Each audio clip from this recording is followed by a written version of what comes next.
Welcome to FurCast, episode 121. I'm your host this evening, Paradox the Wolf. I'm your Blue Fox host, Pharaoh. This is Zed. I'm a guest today.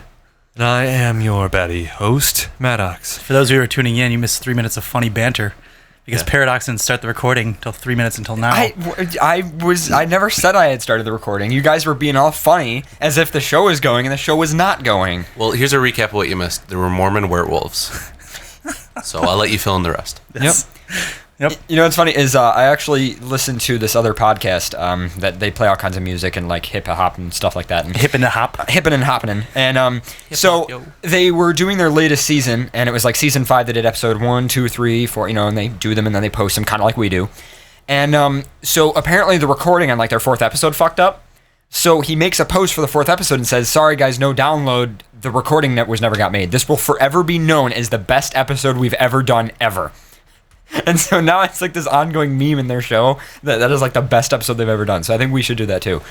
If our recording ever fucks up, which would be pretty hard to happen, but if it did, then... Excuse me, the Mystery Science FurCast Theater 3000. Oh, that was the best episode we've ever done. When we reviewed CSI Fear and Loathing. Remember that? Yes. Remember Maddox? That was the best episode we ever did. That's pretty good. That lost recording. Well, it's not really lost. It's just kind of half there and half not. It's on some forgotten hard drive in a bin somewhere in my house. You're going to find it 20 years from now. Oh my God! I'm so ashamed. That's how you know it was good, right? Oh, God. Anyway. The shame that oozes from your pores. So, you and me went to Furry Connection North 2013. Yo, us and I was Zed. there. You were there. Yeah. You were there. I was there. Trademark. Anyway, so I mean, there were so many awesome people that we met there. There was I'm trying to think of all the particular people in the room. I know we had Zumoro, Leon, Koji. I rode with all of those guys. That was pretty fucking awesome. Derek, you were there. You're probably not listening, but I gotta shout you out. Adi, you're definitely not listening. Adi, for those of you who don't know, he runs AV at most cons. He's a pretty awesome guy. LWR, a good fan of FurCast. He's in our chat room. He was there. Time Suppression, he drove the whole goddamn way there. He drove like 20 hours the one day. Keat Kali, you're probably not listening, but you're fucking awesome. So is Dakota. And Dale. We gotta thank Dale for being a good roommate. He's always a good roomie. And he's pretty awesome. Dale's an awesome guy. It's always good to see him at cons. I always gotta thank Zed, because he introduced me to the nicest people, I'm like his alpha bitch. He just takes me to the best places ever. I'm just like, Pharaoh, come. Yes, that's true. And he leads me. And I Take have my adventure. hand. And we go on adventures, and it's magical. And Yep. yes. I don't know whether to be proud or disappointed in you. Just don't drink the Kool-Aid. Yeah. You'll be okay. Advice. Okay. I like Kool-Aid. Is it grape? Yeah. Just for Diggy. So how are the Dorsai for you guys? There were Dorsai there? There were Exactly. Dorsai? Exactly. There were Dorsai there at the con. Really? At the entire FCN. That's just like somebody telling me there were Dorsai at FE. I was like, really? Yeah, there were Dorsai at FCN. They were really good. They must be the good side of the Dorsai. Well, then. okay, one of the reasons that the Dorsai is good and bad at some cons is because it depends on what con it is. Like, for an example, Anthrocon, a lot of the Dorsai that are at Anthrocon, half of them are furries. They want to be there. The other half of them are brand new to the Dorsai team, and they're actually testing them. Because to the Dorsai, Anthrocon is a mid-sized con. I mean, it's one of our largest cons, 5,000 people, but I mean, I'm pretty sure the Dorsai do like fucking Dragon Con, which is like 15,000 people. Yeah. So RockCon. Right. Dude, RockCon was the best con ever. Ever. We're going to have a dealer's den next year in the parking lot of the Benihanas. We're just going to sell crudely drawn sketches. So you got to talk about RockCon in a minute, but yeah, so different Dorsai do different cons. So some groups like it and some groups don't, and that's why some cons are better than others. But I don't know, they were pretty good. I mean, I talked with a couple of them; they were pretty nice. I don't know. I had 3 cons in one. I had RockCon, FCN, and then Banana Con. Okay. What is RockCon? You got to just let this out. I'll let Zed explain this one because he was the one that grabbed me and said, "You're coming with me. We're going to see Roxors." So our good buddy Roxors is not allowed to show up at FCN because of something that happened last year. Yeah. Okay. So Roxors is a really awesome furry that everybody jokes is Skrillex. Yes. Because he looks like Skrillex. And he was banned last year at FCN. Why? Well, I think he was ghosting the con, and he like went to the dance comp without a badge, or with a badge that wasn't his. Because I've heard it really sucks. Like, I think what it was is he arrived really late on like Friday night. Yeah. And they're doing like the dance competition, and so he wanted to like go to the dance, and he would register. Yeah, he, like, that was had the money, only thing that he wanted to do. but registration was closed. Yeah. So he was like, well, fuck it, I'll just ghost just to go to this one event. And so then they're like, oh, you're ghosting, you're banned from the con. And he's like, what the fuck? Well, like, I'm not. And then something else happened. Like they threw a dance in one of the side rooms. Which is funny because that dance got more people than the Yeah. actual dance that was going on at the It was convention. more popular. A lot of people that were at the dance were like, dude, you should just go to this one. Right, and I heard that like he And hooked up his some computer to a the bunch of speakers. blew out, and They think. yeah. So They like think he a lot blew of the that stuff speakers. happened, and then pretty much now he's just banned from the con. He can't show up at the hotel anymore. But he was a lot of people. We met up at the Dick's Sporting Goods parking lot that's like right next to the hotel, and then we just went over to Benihana's and we had RockCon 2013, which was pretty insane. It was pretty awesome. Yeah. I have to admit, that was probably one of the best experiences I've had at any convention. I would agree with that. Then we all had bandanas, which Yes. were just our napkins. I still have that we mine. It stole. says Yeah. hashtag RockCon 2013. I wrote that on mine as well. I was going to actually bring it, and then I forgot. I think the best part of that whole night was we all sit down at the table, and then Meek shows up like 2 minutes later in suit. Nobody else is in fursuit, just him. And he's just sitting there at the table. And we'd already taken our group picture, and the lady's still there. She's like, "Oh, you want a group picture again with him?" We're all just like, "Nah." So she just takes a picture of just Meek. in his fursuit. So like we're all like grouped together, like, "Yeah," smiling, and then there's just a picture of him in his fursuit, like, "Huh?" Yeah. Well, I mean, didn't they? They're also trying to create like a sacred conspiracy, which you probably technically shouldn't even talk about this in the show, but aren't they like? Didn't they like put him right in front of the hotel and take a picture with like the hotel in the background and then post it on Twitter? I didn't hear about that. Because I heard that they're trying to like fuck with the con staff to make it seem like he's there and then make like the staff freak out when Well, really he's everyone not was there. tweeting that he was at the convention. That was kind of funny. I think he said he was just gonna like check in there on Foursquare Yeah. or something and just be like, "Hey, I'm here." Yeah, and people But- were like, check out, oh my god, he's here, you know, yeah. But that's pretty much about it, but it was fun. I loved the idea that we wanted to Photoshop him into like the group picture. Yeah, we're just gonna Photoshop Meek's old standalone picture. Really into our blatantly, group. terribly Photoshop him into this picture. Well, right? because everybody else is like, sized down because it was a big group. There was like 13, 14 of us, and then like the picture of just Meek, he's a little bit bigger in comparison to the rest of us. So if we just did a direct Photoshop, Meek would be like 10 feet tall in comparison. Oh, that's great. And then next year we're gonna sell sketches in the parking lot. It's gonna be our dealer's den. Yeah. His crazy hair just throws off the white balance of the camera. He's like not blended in at all. I can just imagine this, how terrible that would be. So there was RockCon, that was the start of the con. Yeah. And then we had FCN. Yeah, that was Friday night was RockCon. Then, Okay, yes, that's the actual con. yeah. Right, okay. And then And then FCN, that happened. That was going on at the same time. and then So, Sunday I had BananaCon. yeah, banana. Okay, what? Do you have a picture of this on your Twitter, Pharaoh? There should be one on there. It's on your Twitter's Pharaoh Fox, all one think- word, right? I think Atsu tweeted it. Yeah, I think Atsu tweeted it. At the BananaCon, that was funny. Oh all right, I'm gonna God. try to go to your Twitter and pull up this picture because it's fucking hilarious. I don't know if I don't think he put me in it.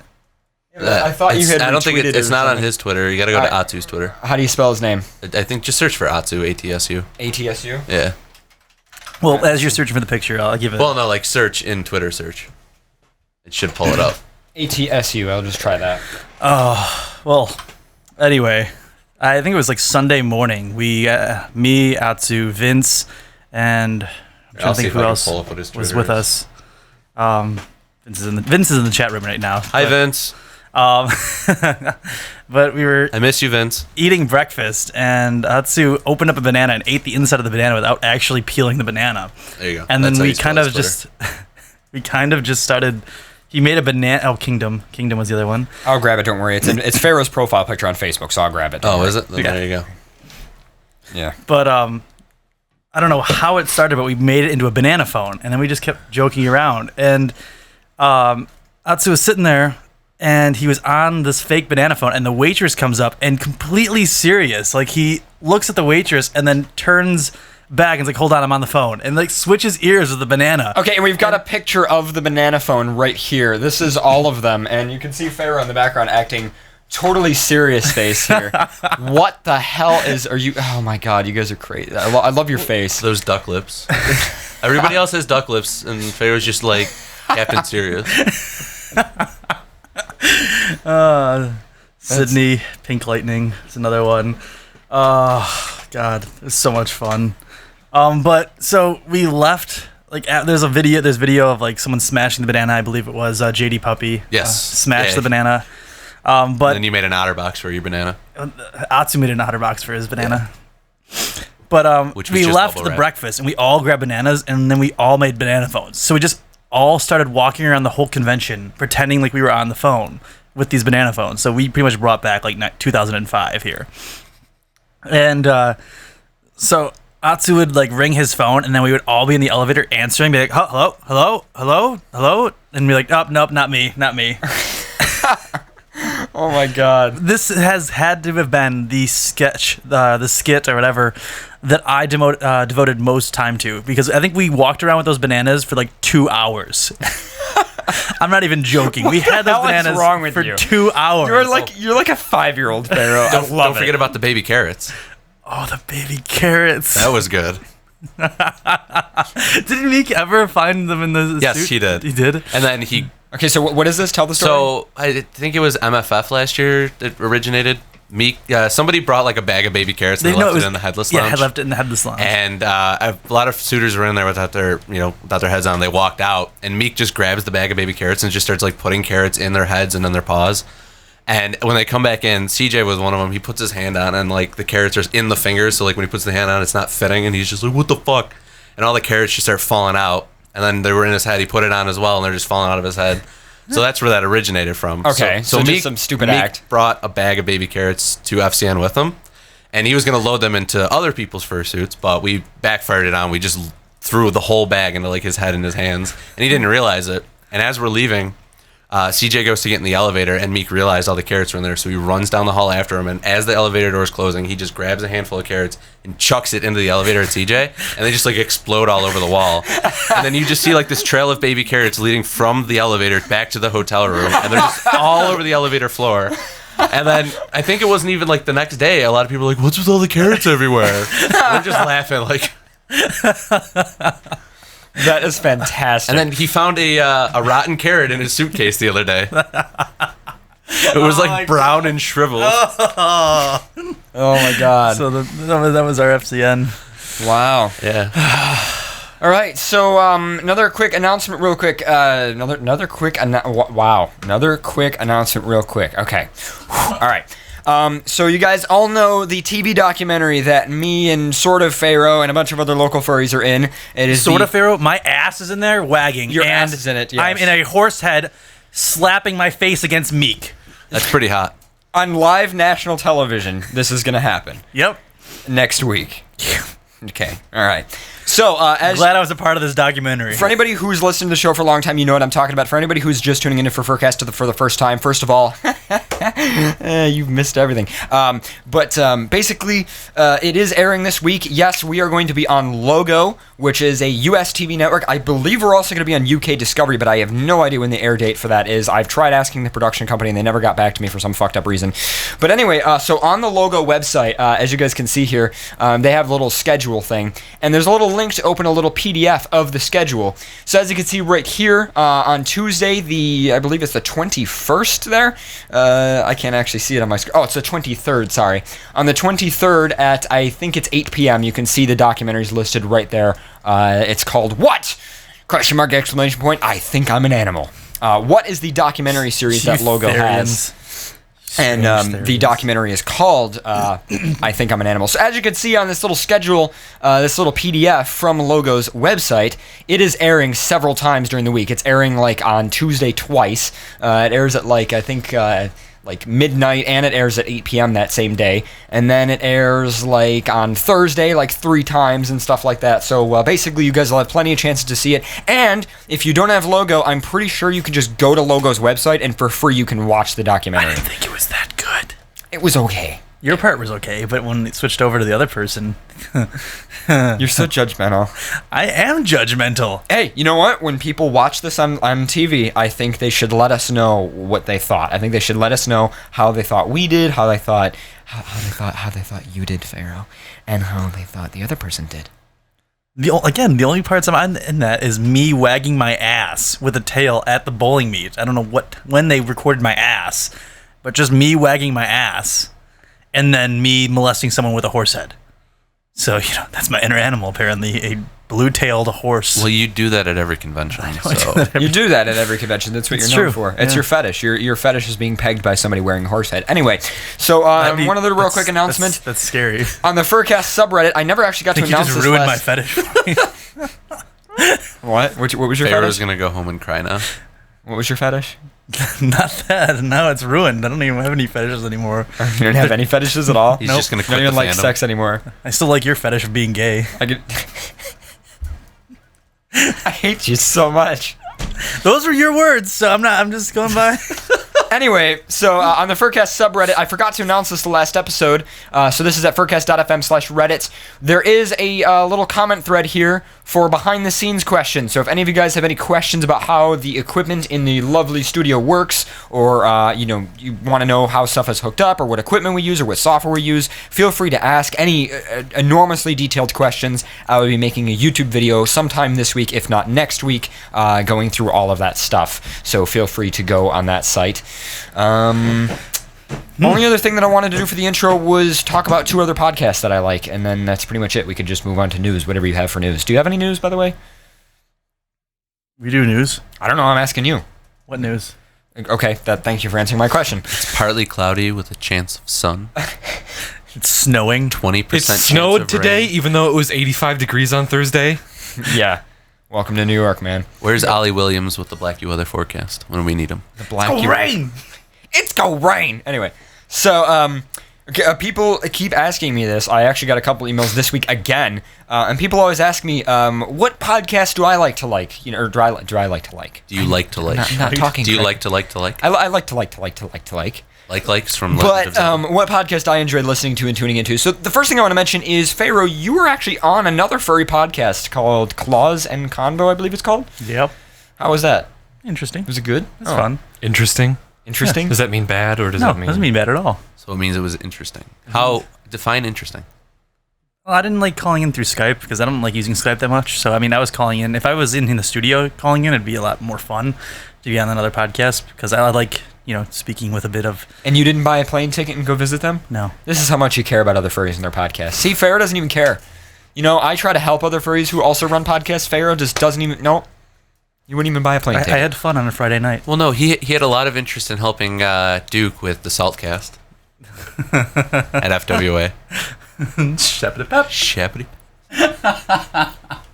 That's a shout out to Karan. He's probably not watching this. Anyway, so... Korean. Another podcast network that I'm really into, that I watch and pay attention to all the time. They do a lot of tech shows. I've talked about them before. It's called Jupiter Broadcasting, and they have all kinds of shows. They have a tech network administration show. They have a political, conspiracy talk show where they go over news media conspiracy. They have a little joke fun show where they just drink and have a good time. They started a new podcast dedicated to Bitcoin. So if anybody's interested in Bitcoin, you should check that out. They just started that. They have a sci-fi show, all kinds of stuff. My favorite one is Tech Snap that they run there. But I just feel, their production value is about the same, but, they obviously are a bit more adult than we are. And by adult, no, I don't mean that kind of adult. But they're pretty fun. They're pretty good guys. Their chat room's really nice. You're not my bunghole. Yeah, they're not like that. But they are pretty fun, so I just want to promote Jupiter Broadcasting because they're pretty cool guys. I really love their shows, and they've just been really nice guys to me, so I feel like I should promote them there. I enjoyed being on Claws and Convo. It was You did? kind of fun because I don't know what spawned it. I think they were talking about the Illuminati, so I tweeted about it because for some reason when I thought of Illuminati, I thought the furry edition of Illuminati would be Cheetah Naughty. Mm-hmm. I don't know what you think about that. Say that again? Yeah, he wasn't listening to you. Yeah, he just he didn't. I had to cue shit. It's my job. That shows Tell how me much he again. You're cares like, yeah, about you. yeah, you were Yeah, because pretending like you were listening and you didn't say a shit. You know what? I heard part of it. I heard everything except the last word, actually. I said, I don't humans believe have Right. the Illuminati. Okay. Are you following me? And furries have The Cheetah Naughty. the cheetah. I like that. Okay. Yeah, I don't know. I don't know what to think about that. I don't Go fuck know. yourself. That's If what you can think about that because if- I had to say it twice. Hey guys, wait, we have Kool-Aid Man in the house. He just bursted through. you just That's burst into pretty impressive. into the chat room. What's going on, Kool-Aid Man? Oh yeah. But speaking of conspiracies and everything, obviously you guys know what's been going on in politics with the whole fucking the letters and the shit in Texas and the shit in Boston and everything like that. There's actually another really awesome podcast. These are some famous podcasters. I mean, compared to even Jupiter Broadcasting, these are some really well-known guys. And they run a show called No Agenda. And, you know, they're not exactly conspiracy theorists. They do go along with conspiracies, not because they believe it, but more because they just want to see what the conspiracy has to offer. They're really, really brilliant guys. It's called No Agenda. And they do a weekly show. It's a lot of fun. They're fucking hilarious. It's like a 2.5, 3-hour show, just like FurCast. They're actually a lot like FurCast in the way they act and stuff. And they just do a really great job. So that's another podcast I'd like to promote to you guys. Also, for everybody tuning in, there's been no Friday Night Tech for weeks. There will be a Friday Night Tech this week. It's going to be fucking awesome because I've had so much music build up. I have so much music just pouring out of my library that I haven't been able to play. Like blue balls of music? Yeah. You know what's funny is whenever Friday Night Tech gets canceled, I have like my own Friday Night Tech, so to speak. Like Maddox is so quiet today. I've got nothing to say. I haven't listened to these podcasts. I wasn't at the con. Well, what do you want to talk about? Well, I just imagine you say. thanks for asking. I mean, the only fucking person who asks me what I want to fucking talk about. Actually, you guys can continue. There you go. I just imagine like you say something like, it's like, how was your week? Well, I was constipated all week. And you just complain about something. I just have something really exciting, and you guys just completely gloss over it because you're talking about this. I actually don't, so you can continue. How was your week, Maddox? Normal. Normal. I'm sorry. It's okay. You okay? Well, define normal, because like normal's a different thing for different people. Normal like the color of my penis. Normal like the color of Pharaoh's penis. I'm so sorry. It's a good color. But seriously, like I Really? woke up. Could you describe it so that we could judge the color? I was telling Maddox this earlier in the week. Very normal. I got up earlier this week. I went to Tim Hortons. I got a coffee. Fuck you. I went to work. I got out of work, came home. I watched CNN in HD and surround sound. And then I got tired and I went to bed. And then I woke up in the middle of the night and I realized how fucking terrifyingly normal of a day that is for the American dream. And I wanted to kill myself. That happened in the middle of my week. So, yeah. I very, very quickly did something out of the ordinary. Not gonna tell you what that is. Would be out of the ordinary for him. I don't know. Maybe I don't know. Sucking on a big pair of tits. Yes. That's what he that did. would be. I'm pretty That's sure. exactly what he did. That would be very. Did you have a out of the straight moment this No. week? Did you have a straight moment? Are you Nope. sure? Possibly. You saw an ad for Sports Illustrated Bikini Edition on CNN or ESPN channel on a big screen fucking TV. And you were like, you got a boner. Yeah, I'm bored. I'll try it out. I want to try to be straight for a few hours. But that's worse though, because that's out of the ordinary. I mean, it doesn't have to be out of the ordinary for me. It has to be out of the ordinary for normal people. So maybe I just masturbated to something weird. That's all it's got to be. That's normal for Maddox though. But I don't care if it's just like Maddox. I could live exactly like Maddox. It's just as long as I don't. Doesn't care about you. It doesn't even care about you. I mean, it's upsetting. Hey, I care about you. You guys beat me up. You all obviously the do time. care about me, and I didn't even know you until Exactly. today. That shows And how much I care. I've known him for like 5 fucking years now, and he just doesn't give a shit. Oh. So, well, if you don't have any news, you guys want to do emails? Good. This is the part where everybody goes silent. Nobody knows what to do. Maddox, do you have one? Since you went do. through the email. Oh, you do. Would you want the emails already? Yeah, Pharaoh, do you listen? No, you don't. I'm not gonna make to fun of you. you now. I'm gonna bitch at you now. I never listen to you. Why would I listen to you? It's like, oh, so you do have news now. Look at this. Now Pharaoh pulls up news. See? I figured out the tricks, guys. But it's about Ink Bunny. Who likes that? That shit's gross. And the viewer count is going down. It just decreases somehow. Anyway. So. You just let's try and insult as many sites as we can. Go. Dragonair's fat. Also, 4chan a is for dick. wannabe popular people. That's true, and they're all virgins, and they hate women. Ink buddies for pedophiles. You know, you could attack lols, but they would probably love it. They'd be like, "Give me more. It feeds me." 9gag is full of 11-year-olds, and they think that they're 18. But their balls haven't dropped yet. So if you like them, you're probably an 11-year-old too. FurCast sucks. I mean, let's kind of just face it. Okay. And then I slightly consider insulting our entire user base, and I restrain myself. UAT Chan just steals from artists. Oh. All right. Would have been. That more, felt good. That felt good. I'm good. I'm Would have satisfied. been more scandalous if we actually had an active forum there, but it kind of died instantly. I liked our phone there. The bat ladder. We had like a massive thread of that. That was like the best thing that had ever happened to that place. And it only like 6 pictures of the ladder going down, and at the end it said bat ladder. No one understands. That's like a meme between like me and you and like 5 other people, to be honest. Which is how it should stay, I think. You know, It's not to spread it everywhere. that's a small one.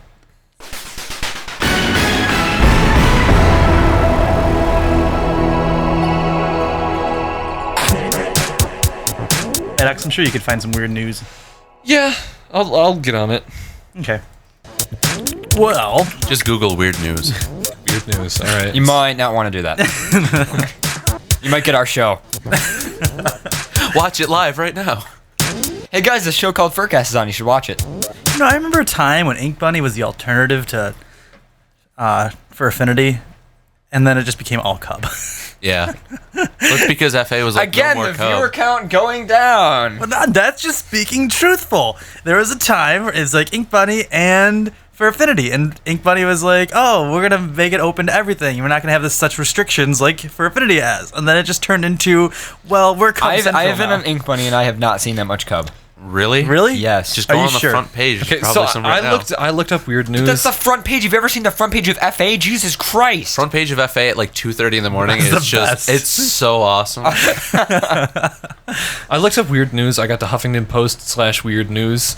The entire thing is dedicated to 420 right now, so it's only weed stories.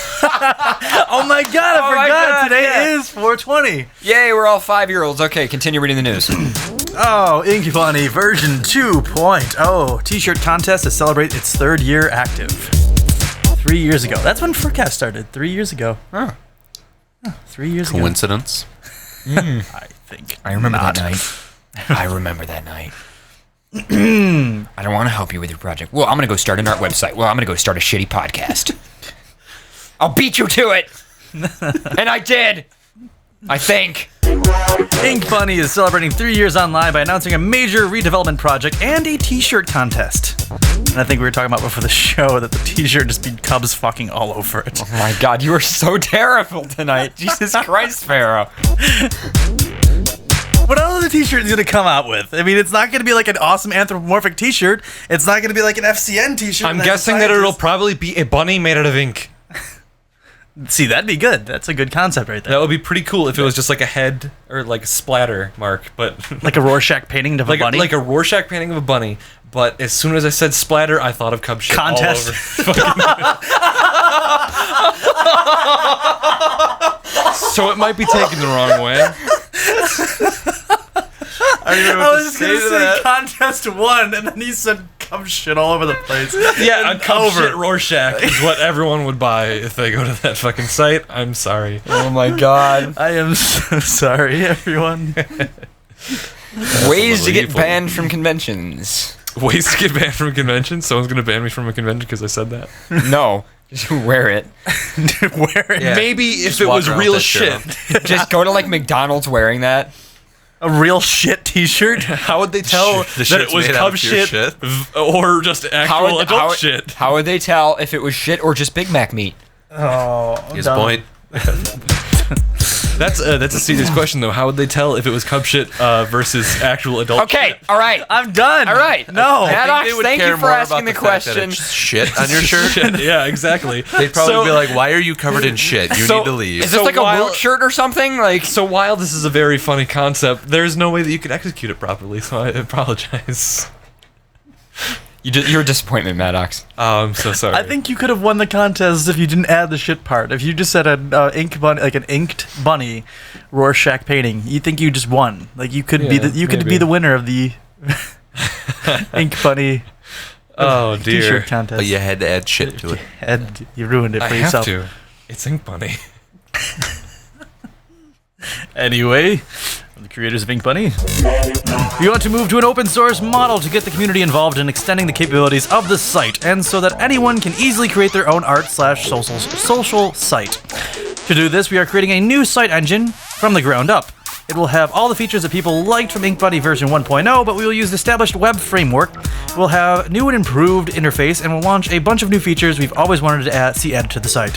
The site, which saw its 300,000 submission, 250,000 of which is popcorn, this week, was launched in June. I'm sure it doesn't say that on there. No, it doesn't.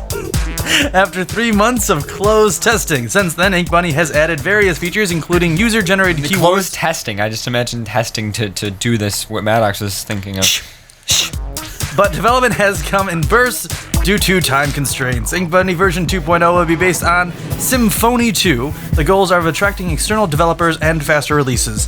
The same software is expected to be used with the future versions of Drupal, the CMS underlying Flera and Anthrocon's website. You guys have to work with Drupal? I'm so sorry. The t-shirt competition has 14 entries so far. The Redbubble shirt sales will supplement donations, which was over $1,500 since October. Ink Bunny's moderators will select 5 winning entries on May 3rd. You know, they say that they're testing, so what comes to my mind is that these people have never made shirts before, so they don't know what it's made out of. So, like, there's just a guy, and the Ink Bunny, you know, CEOs or whatever the fuck, the administrators are behind, like, a pint of glass, like at Mythbusters when they have, like, the bulletproof glass, and it's just like, all right, put on the shirt. He puts it on, it's like, how do you feel? I'm good. And he just combusts, and, like, flesh goes everywhere and, like, splatters against the wall. It's like, fuck, bring out the different Your idea is one of the commissions. It just shows a bunny's head and it's dripping ink. Like it's decapitated and it's oozing out ink. That would actually be pretty good. Yeah, that's what I was imagining. It would have been a good idea, but it's one of those ideas where you know someone else has done it already, but it sounds cool. So it's that's why you copyright it before they do. The American dream. Yep. Got it. I copyrighted it first. Now I'm going to sue everybody. Trademark. A field day. Half of them are like suggested images of cub bunnies, but what do you expect? But yes. Anyway, is there anything else to the article? Is that it? You know, there was a time I still have a account on Ink Bunny. That was when they first switched over to it, and that was when like a lot of artists was like, "Fuck FA, I'm going to Ink Bunny," which has happened like 17 times. Right? Yeah. I mean, I don't know. That was when like that huge thing happened where like everyone was being restrictive and people's galleries were getting deleted, and they were like, "Oh, we're moving to Ink Bunny," and then I don't go to there anymore. Now everybody's like, I'm going to Weasel. Yeah, everyone's going to Weasel now. Yeah.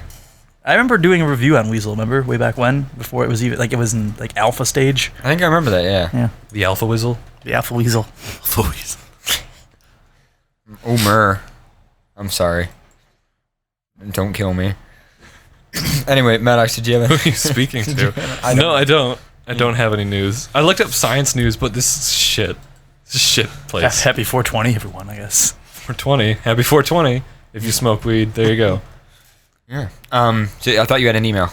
I do have an email. Okay. Do you want to move on? What happened to ever playing my video? Oh, I don't know. You never reminded me. Do we want to do it during like one of the breaks or something? You did it during the break. We could do it during news. Do you want to just say it's news for some reason? Yeah. Yeah. Weren't we just doing news? What the hell? We never stopped doing news. It still says news in the lower third. Do you want me to play the video or not? Do you want to play the video? Sure, I will play your video, Pharaoh, because you are just such a little perfect little thing. To give a little backstory of this video, this is my return trip from FWA, which was the worst experience ever driving. Like, it was so bad. He got raped at a truck stop. I got mentally raped. By a big guy named Bubba. He only had one tooth. He gave a great blowjob. Oh my god. I think that's called a gummer. Oh, damn. I enjoy you. I enjoy you. Okay. So I've got Pharaoh's video you're almost ready here. So continue your story real quick. Well, I was just upset in all meaning of it. I was angry because I drove up.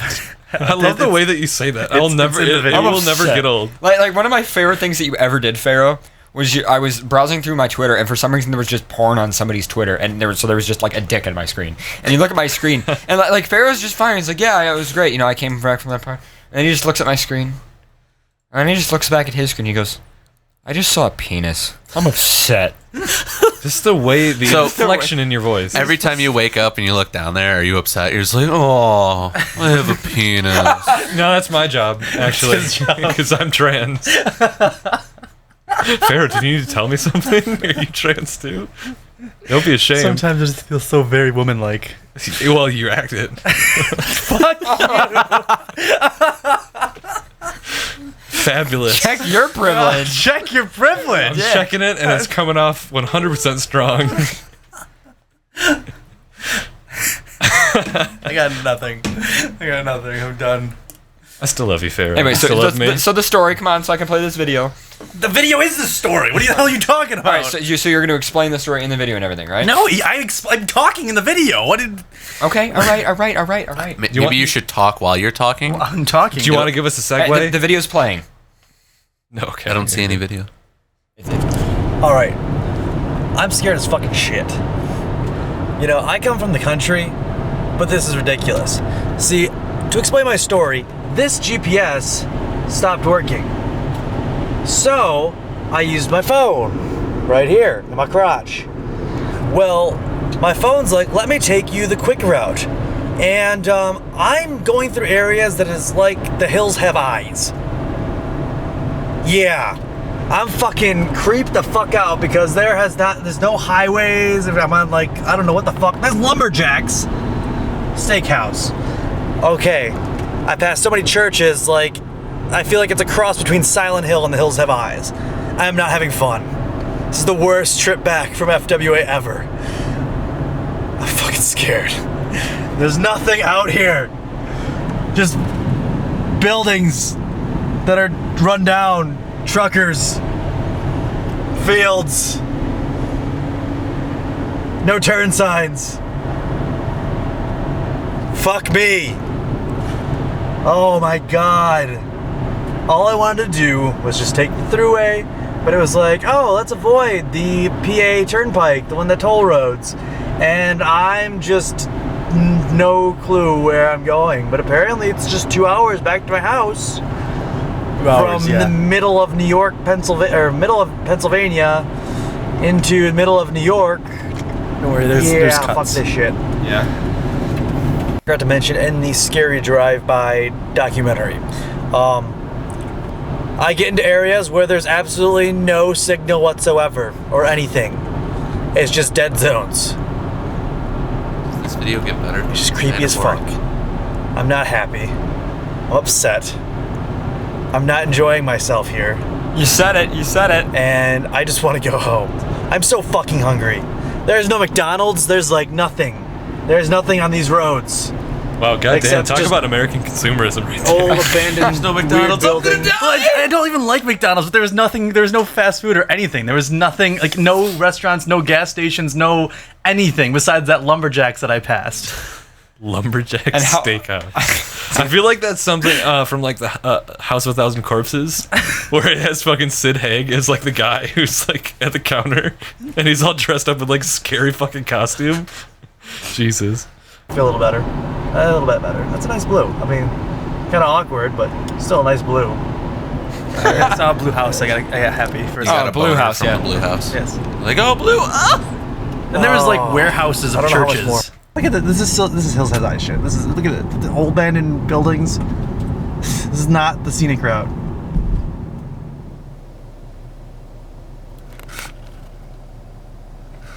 Your face. 1 hour later. Oh, that was So now, on some top PowerPoint of shit right there. My GPS wanted me to become an ice road trucker It's black. because this is the journey I'm in right now. Oh my god, that is actually scary right there. I was in the hills of Charlie, PA, no service, and there's just truckers coming at me, sliding down these like mountainous hills, going back from FWA. This is awful. It was so. This is my nightmare.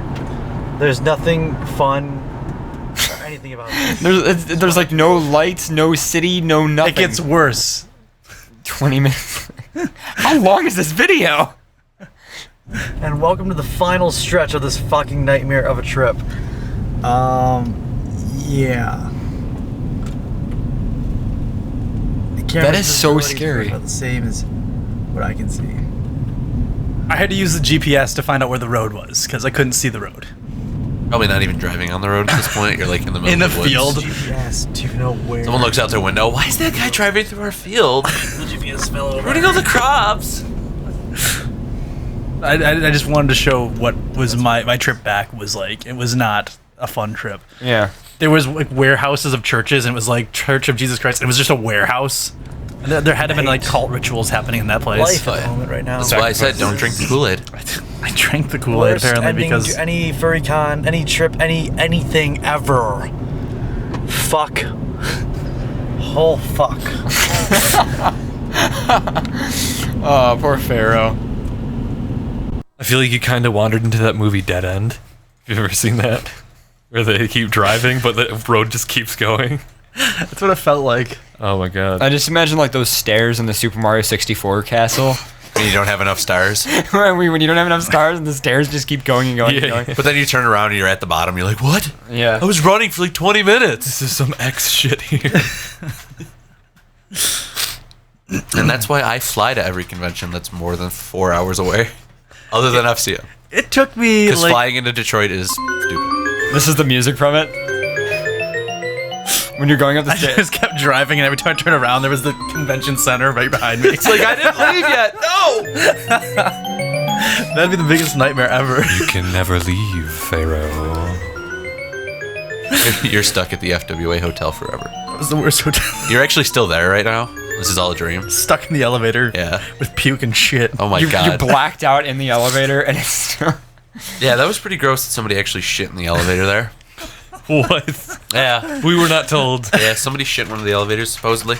That is podcast material and we didn't even get told that. I know somebody puked in the one elevator because I saw the puke, but the shit is just a story at this point. Story. So that's actually kind of one more little quick story from FWA. So Revit, as you guys know, Revit releases all kinds of amazing convention videos, and he releases his first video of FWA, and it's part 1. Fursuiters and having a good time and drinking and running around and music and oh my god, Furry Weekend Atlanta is the most amazing con ever. And okay, that's great. And then he releases video part 2, simply titled Intermission.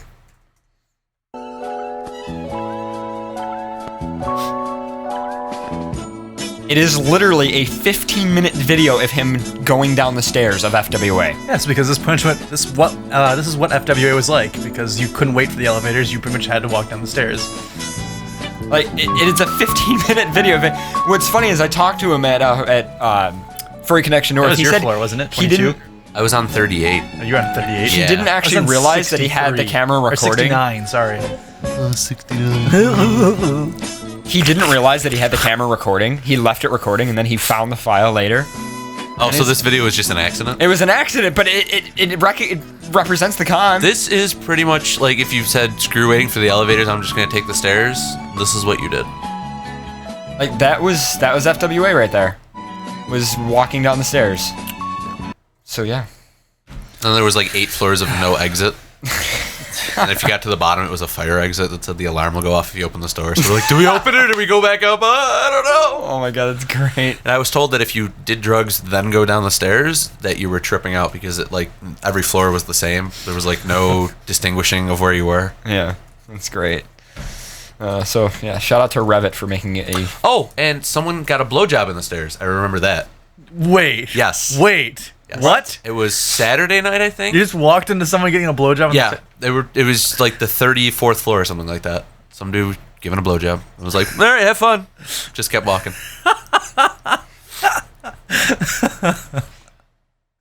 Oh, that's nice. Yeah. Did they stop or was he just chugging on every? Oh, he didn't care that we were walking by him. You know, he doesn't care about That's an audience. dedication. That is, Yeah, very- exactly. that is Good dedication. I'm impressed. I mean, that's dedication with both of them. I feel like if someone's giving me a blowjob and like someone walked by, I kind of would just go limp a little bit. Maybe that's just it's a testament to the person giving the blowjob that the guy did not go soft. Yeah, the that blowjob was That so might, good. hey, that might turn you on. So like, I mean, if you're getting blown by somebody, That's his fetish, and having then someone watch all of a sudden the door opens and stairca- somebody in goes, stairwells. oh my god, I'm sorry, and then the person who's giving the blowjob is just perfectly going. It's like, oh my god, people walked it. Oh, it's still perfect. Oh, You can handle anything. Nothing's gonna stop you. Or that was his fetish, keep like going. getting blowjobs in stairwells. Stairwells. I think that was his that is fetish. a common fetish. I've heard that a Maybe lot. just the stairwell is his fetish. Yeah. It's the gray. Oh, He's a exquisite. stereophile. I really just love the stairwell. Oh, Imagine if you could only get hard in some stairwells. guy's just walking by and he's like, awful. I really love the stairwell, and the guy just like stops. He's going down the stairs and turns, looks at him, goes, "Oh, really? Oh, you want me to give you a blowjob?" And that's how it started. That would be funny though. Every stairwell he walks in, he just gets a boner. It's like, he could never take stairs unless he wanted to get a boner. it's his wedding The night, building and is he, burning like, down. The elevators are shut down. You have to take the fire exit, and he's just like, "Shit." He's like, I gotta hide this awkward boner now. Nobody walk in front of me. His partner thinks he's just really spontaneous, but after a few years, they start to pick up on the pattern. The adrenaline from the fire really, just turned him on. That's what I was thinking. But Elevators it's like, nope, and stairs. escalators are like an extreme turnoff. Like if he even sees them. Yeah. That's Moving that's like the poor man's stairs. Like it's like in an intro to like a porn flick, like these two people meet in like a shopping mall, But- and they get all hot and they're like, "Oh, we should go to like a motel," and then they like go down an escalator and leave. But just because they went down an escalator, it ruins it. But what he if- can't watch the rest of it. What about a broken escalator? Because it's technically like Oh, stairs. broken. I don't know. That depends on He would what. probably only go half chub. It depends on if they were turned off or they were the emergency stopped. It depends also on kind of like the branch of fetishes that they go into. I mean, they might be turned on by the stairwell and the spiral movement of the stairs too. Ooh, that is true. Because it would be like a preference between people. Like some people prefer twinks, some people prefer bears, some people prefer stairwells. Some people prefer stairwells that are straight. Some people prefer stairwells that wind a little bit. I just imagine this guy going to like the Lincoln Memorial or something like that, walking up the stairs there. He's just like, oh! Some guys behind the statue. These stairs are so sexy. What are we doing? We're talking about a stair fetish, which is apparently real. Well, you never know. Escalators are the fat All right, man stairs. we got Welcome to FurCast. Yeah, seriously, welcome to FurCast. Anyway, so we've got 10 minutes or before break if you guys want to read an email. I know Maddox had one prepped. Yeah, so. I have one prepped right now. All right.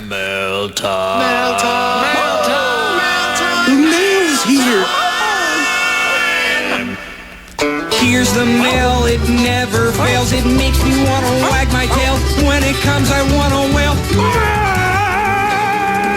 What was that, Zed? Like the original guy from Blue's Clues, he's in like a death metal band now or something like that. Amazing. Anyway, so. All right, so this email is entitled Magic/Psionics. Hello, this is Huntmeister, but you can just call me Hunter. I have been watching your show for a few weeks now, and I thought I should ask this question. Do you guys practice magic or psionics? If so, which system do you practice, and when did you get into it? My answer to that would be no, completely. I mean, I don't get into any of that stuff, so. What about you? Pharaoh, how about you? Not too much into that. No magic stuff. Of any kind. I mean, Magic the Gathering. Planeswalker. That's about the extent of magic I've gotten into. What about you? You get into any magic? What's that? You cast magic? Nope. You cast psionics? Lightning bolt! Lightning bolt! Those are LARPers, okay? We're furries. Get it right. There are LARPer furries, but I guess we're just a different breed in this room here. I research a lot into the occult. Magic missile. Magic missile. I'm the kind of person that you would suspect that actually probably could cast a magic missile if I compiled like my whole library. I don't know.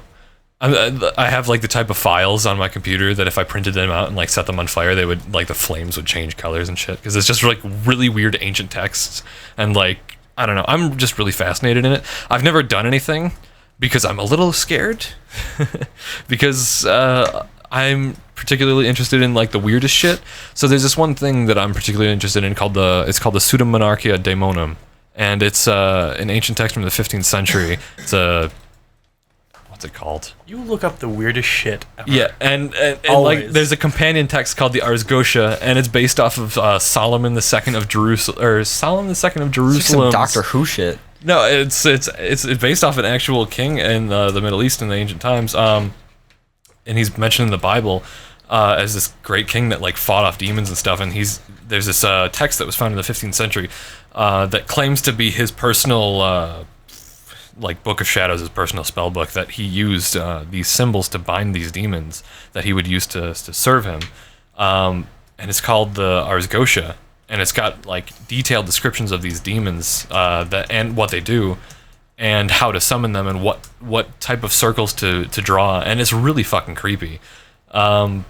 But there's this flavor text, I guess you could call it, that wouldn't call it back then, but today we'd probably call it a flavor text, and it's called the Pseudomonarchia Daemonum, and it's got illustrations, I think, that were drawn in the 15th century, I think, and it's really interesting. I would like to do it just to see what would happen. I've heard some crazy shit, of course. Don't know what would happen. I would be willing to go into it with an open mind and see what happens, though, because that would just be fascinating as fuck if I actually managed to summon a demon. So there's your answer. All right. I think we should all go to Kool-Aid Man Con. I don't know when it is, but I want to go. It's in his pants right now. I heard so I heard that the convention centers don't like that because they break all the drywall. It's in his pants though. Oh, okay. All right. So, Kool-Aid Man have pants? I don't know. Does the Kool-Aid Man doesn't have pants. Wait a minute. You're not the real Kool-Aid Man if you're wearing pants. Unless you like the fucking Fruit Punch Hawaiian Man. he does actually. I think he wears like khaki pants or something. Does he wear khaki pants? Yeah, I think Those he are does. I gotta look shorts. this up now. Yeah. Yeah, like he wears shorts. Yeah. Yes, a wall did get broken at FCN. That is correct. It I don't depends. know. No, most of the Kool-Aid Man, he does not have shorts, and then there's one with him with blue shorts and a Hawaiian shirt. Oh, okay. But that's like a theme one. So this fucker is an imposter. Kool-Aid Yeah. Man doesn't have pants. You're not the real Kool-Aid Man. I'm What the fuck, very dude? upset right now. What are you doing? Glass can't wear pants. Glass can't wear pants. Check your That's privilege. classist. Do you know that Kool-Aid Man has been busting through walls since 1978? He's done a lot of damage. Wow. Damn. That was his entrance in a 1978 Kool-Aid commercial. It's gonna be really hard to get insured when that's what your business model is. Oh yeah! What do you do for a living? Oh, I just break through walls and go, oh yeah. Doesn't Macho Man Oh, Randy yeah. Savage do He used to. And then he died, you insensitive fuck. Yeah. that? No, he stopped the rapture. Remember that? He did stop the rapture. He pile drive Jesus into He stopping the can rapture. no longer snap into a Slim Jim. So I have an email. It's so sad. It makes me... The email is entitled "Men and Their Sexual Conquests." We got 5 minutes until break, so I think we can probably do this. Hi there, FurCast crew. I'm kind of curious on how you guys might help me handle a situation. I'm a 19-year-old gay Texas lion. Ooh. And I'm not much. I'm not Steers and much queers. of one for committed relationships. Me too. It Not a takes steer. me a little while to better understand someone to be in a relationship with them, maybe a month or two of being close to them and discovering things about each other. I guess it's just personal preference that not a lot of people around here can understand. Maybe it's because it's Texas and there's not a lot of variety or options for everyone. I go on dates with some guys. I try to tell them that I don't like jumping into relationships, that I just like to get to know them a little better, and maybe after a few months of being really good friends and communicating to each other, that we might be able to find ourselves in a relationship. But I keep getting the recycled line. On first dates sometimes. I loved you the moment I saw you come in my door way too often, or the let's fuck right now. Don't get me wrong, I don't need a relationship to have sex with people, or going on one night hookups aren't uncommon for me. But when you don't respond with a I loved you too, they get all butthurt and won't talk to you or force you to give them oral. Long story, the ending being that I left them crying in their yard. I guess okay, that's kind of ridiculous. I guess what I'm trying to say is how could I better communicate that being in a relationship for me is difficult to start, and that I want to take my time to better get to know the person, and I want to make my partner or partners and build a connection over time. Also, how can I do this in such a way where I won't seem like I'm rejecting or dissing a guy I'm going on a date with, so that they won't be hurt or offended or oral moody? Thanks, guys. You're fabulously manned lion. Arleon Drewstar. I would supposed to say maned, not 'cause- manned. or Maine, sorry. Well, he's fabulously man too. Yeah, He's like a fucking battleship. There you go. My response to that, because I'm sort of the same way. I mean, like sex to me has nothing to do with relationships, but when it comes to like really getting close to somebody, it takes me a while. I do get close to people very quickly, but I don't necessarily consider myself in a relationship with them very quickly. And in fact, I don't really do relationships very much at all. In fact, people who I'm extremely close to, who I've been close to for years, I'm not in any kind of relationship with them because I just don't fucking need it. But my response would be, you need to find people who are like you. I mean, when you meet somebody, sometimes if somebody like looks really attractive and you get really into them or whatever, especially if you use, different types of dating websites or dating apps on, smartphones or whatever, my response would be, you need to look for people who are like you. I mean, if you look for somebody who likes the same music, the same movies, the same everything else, you also, in addition to that, need to look for people who like the same types of relationships with you. So, for example, if you like open relationships or something, and that's just something that you generally do, and you get with somebody who thinks that that's totally immoral, yet they're really attractive and nice otherwise, then that's just a disagreement you have, and you have to get used to that disagreement. So I think, the same goes for that and anything else in your life. You might hate kids, and you might meet a bunch of people who would love to have kids. Well, then you need to meet some people who don't want to have kids. It's just one of those things. It's like you can't, that the whole idea of wanting to get into a relationship fast for them, whereas it's slow for you, is the same thing as them wanting to do one thing with their life versus another thing with their life. Like you might want to just, live casually and travel the world and that's it until, because you're young. And another person might be like, well, I want to get a lot of money and settle and have a big house. And that might just be totally against the way you like to live your life. So it's the same thing, really. I think you just need to meet people initially who are more like you in that regard. And especially since you've had the problems. I mean, a lot of times you meet people because you're lonely. I mean, how many times do you meet somebody and get close to them because you just broke up with somebody else or something? And because of that, how was your day? It sucked. Well, tell me about it. And then, you talk about it. And then all of a sudden you realize that you have something. That's how you meet them. It's the same thing. You should start meeting these people by saying, yeah, I mean, I just don't like to get in. I like to connect with people and meet them over time and adjust. And who knows? Maybe somebody's going to look you directly in the eye and say, yeah, I totally agree with you. And then it'll go from there. And then I feel like it's harder to get into a relationship with a guy than it is with a female. That's actually not. Well, I don't know. It depends. Yeah, I would say that really depends. Because a female usually is looking for a relationship rather than just a fling, and guys kind of are more so looking for a fling. Well, yeah, that's the other easy. thing. It really depends. Like, you can't just bet a female. It's not going to be like, oh, let's have sex. But you can just go up to a gay guy and be like, let's have sex. Okay, yeah, let's do it. Depends on the female. Yeah, it does depend on the female. I would say, I'd say in a high I know a lot of people that are quite loose that would do that. Like, just more than men. And then I know men that would do it more than that. There's like varying tiers of how much dick lust that you have. Tiers of dick lust. Oh my god. I can understand that. I can understand the tiers. There's tiers. Tiers. Tier 1. Tier 2. What are the tiers then? It's like a call. It's like a call center. There's tiers. You have to get transferred. So like tier 1 would be like regular. Well, not regular because there's no such thing as regular. Tier 1 would be people who want to get into a relationship. So then like tier 2 would be like people that would rather have a committed relationship, but they're not opposed to having a one night fling. And like tier 3 would be like they just want a one night fling, but they want to be friends with the person afterwards. And then tier 4 would be like they just want to have they want raunchy, kinky orgy sex. They want to have raunchy, kinky orgy sex and hook up every night. And then tier 5 would just be like,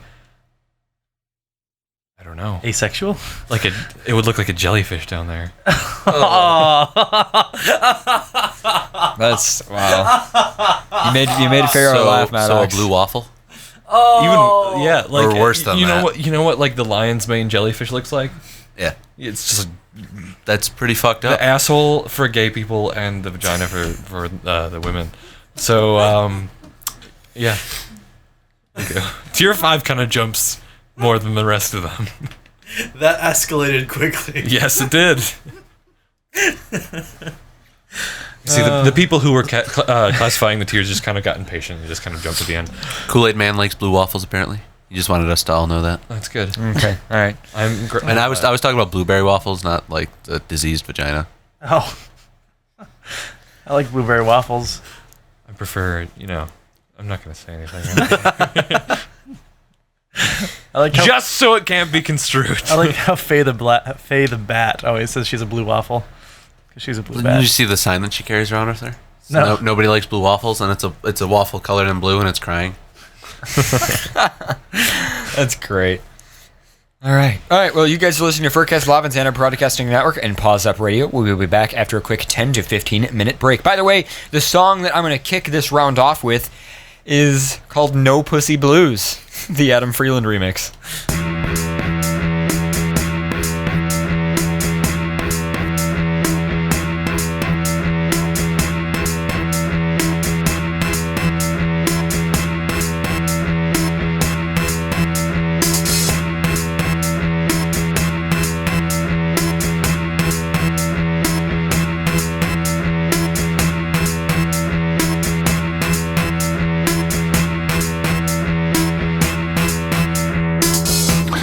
My face is finished, my body's gone, and I can't help but think, standing up here in all this applause and gazing down at all the young and the beautiful with their questioning eyes, that I must above all things love myself, that I must above all things love myself, that I must above all things love myself.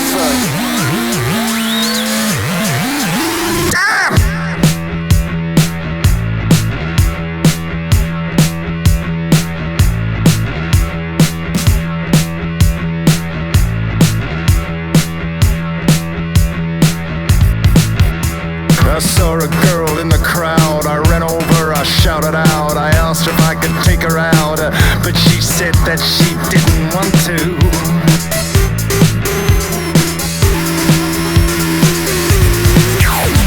I changed the sheets on my bed, I combed the hairs across my head, I sucked in my gut and still she said that she just didn't want to.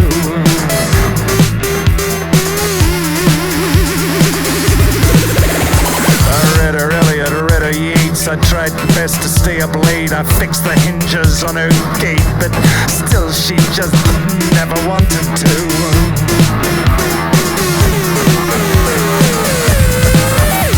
I bought her a dozen Snow White doves, I did her dishes in rubber gloves, I called her honeybee, I called her love, but she just still didn't want to. She just never wants to.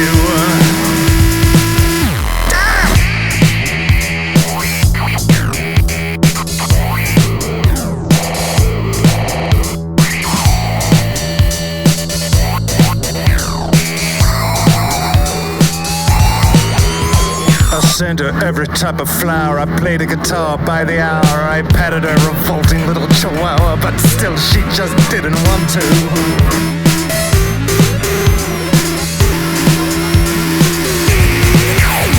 I wrote a song with 100 lines, I picked a bunch of dandelions, I walked her through the trembling pines, but she just even then didn't want to.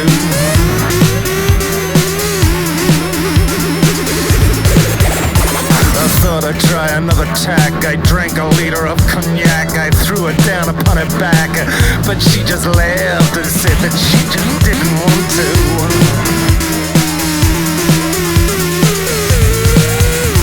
I thought I'd have another go, I called her my little hoe, I felt like my soul must feel when she said that she just never wanted to. She just didn't want to. I got the no pussy blues. I got the no pussy blues. I got the no pussy blues.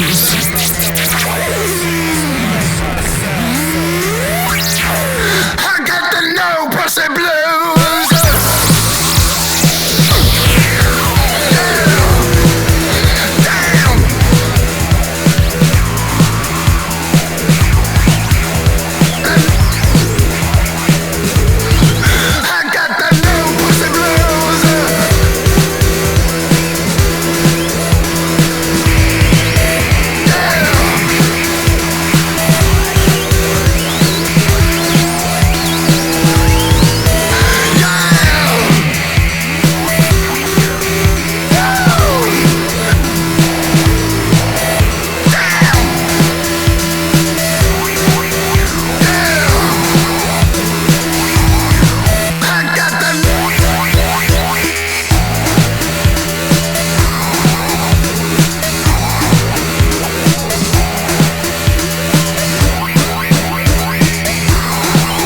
I got the no pussy blues.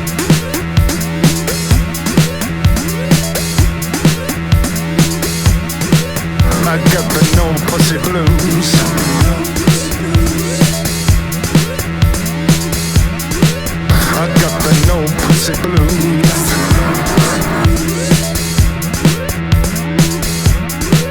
I got the no pussy blues.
You guys are listening to FurCast.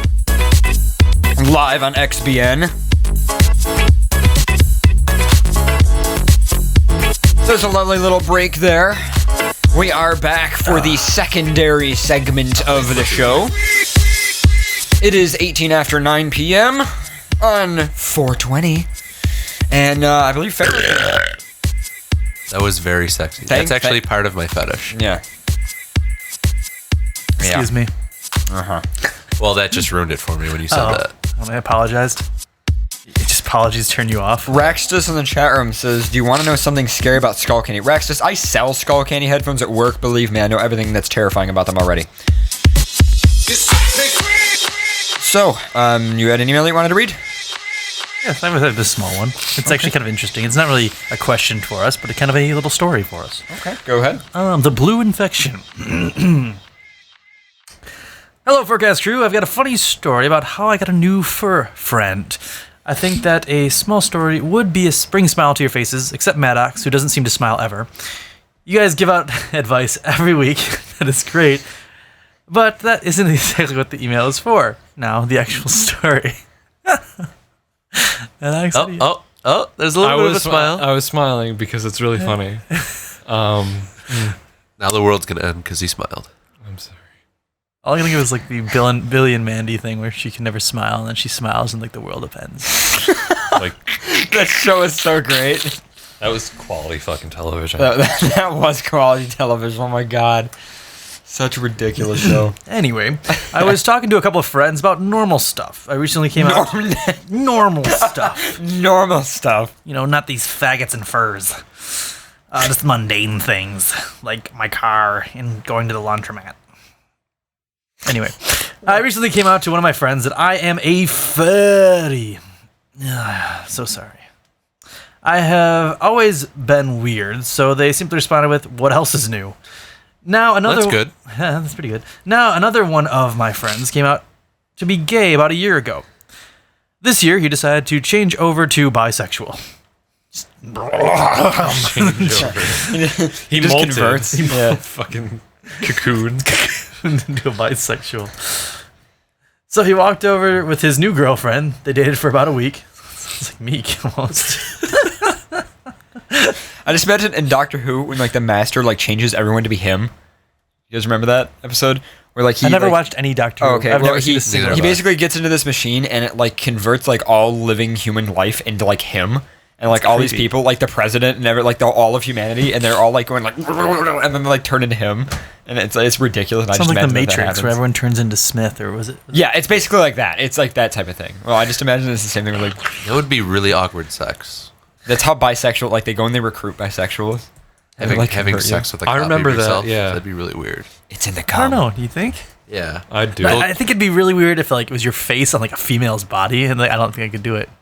I think I could. I do know. I even think it'd be more weirder at if that it was point. just a copy of yourself. I could fuck myself in both of those situations. Well, good for you. I would probably. proud of you. I would probably murder the one with the female body because I would be jealous. I'd be like, "Well, you were like, damn it, you were a really good lay." Sorry. I just imagine like you like assimilate yourself into them somehow. Be like, give me. You like open up the head, like take the brain out, put yours in. That would be pretty impressive if I could do that. I don't know if both of you willingly really want to, and you truly do.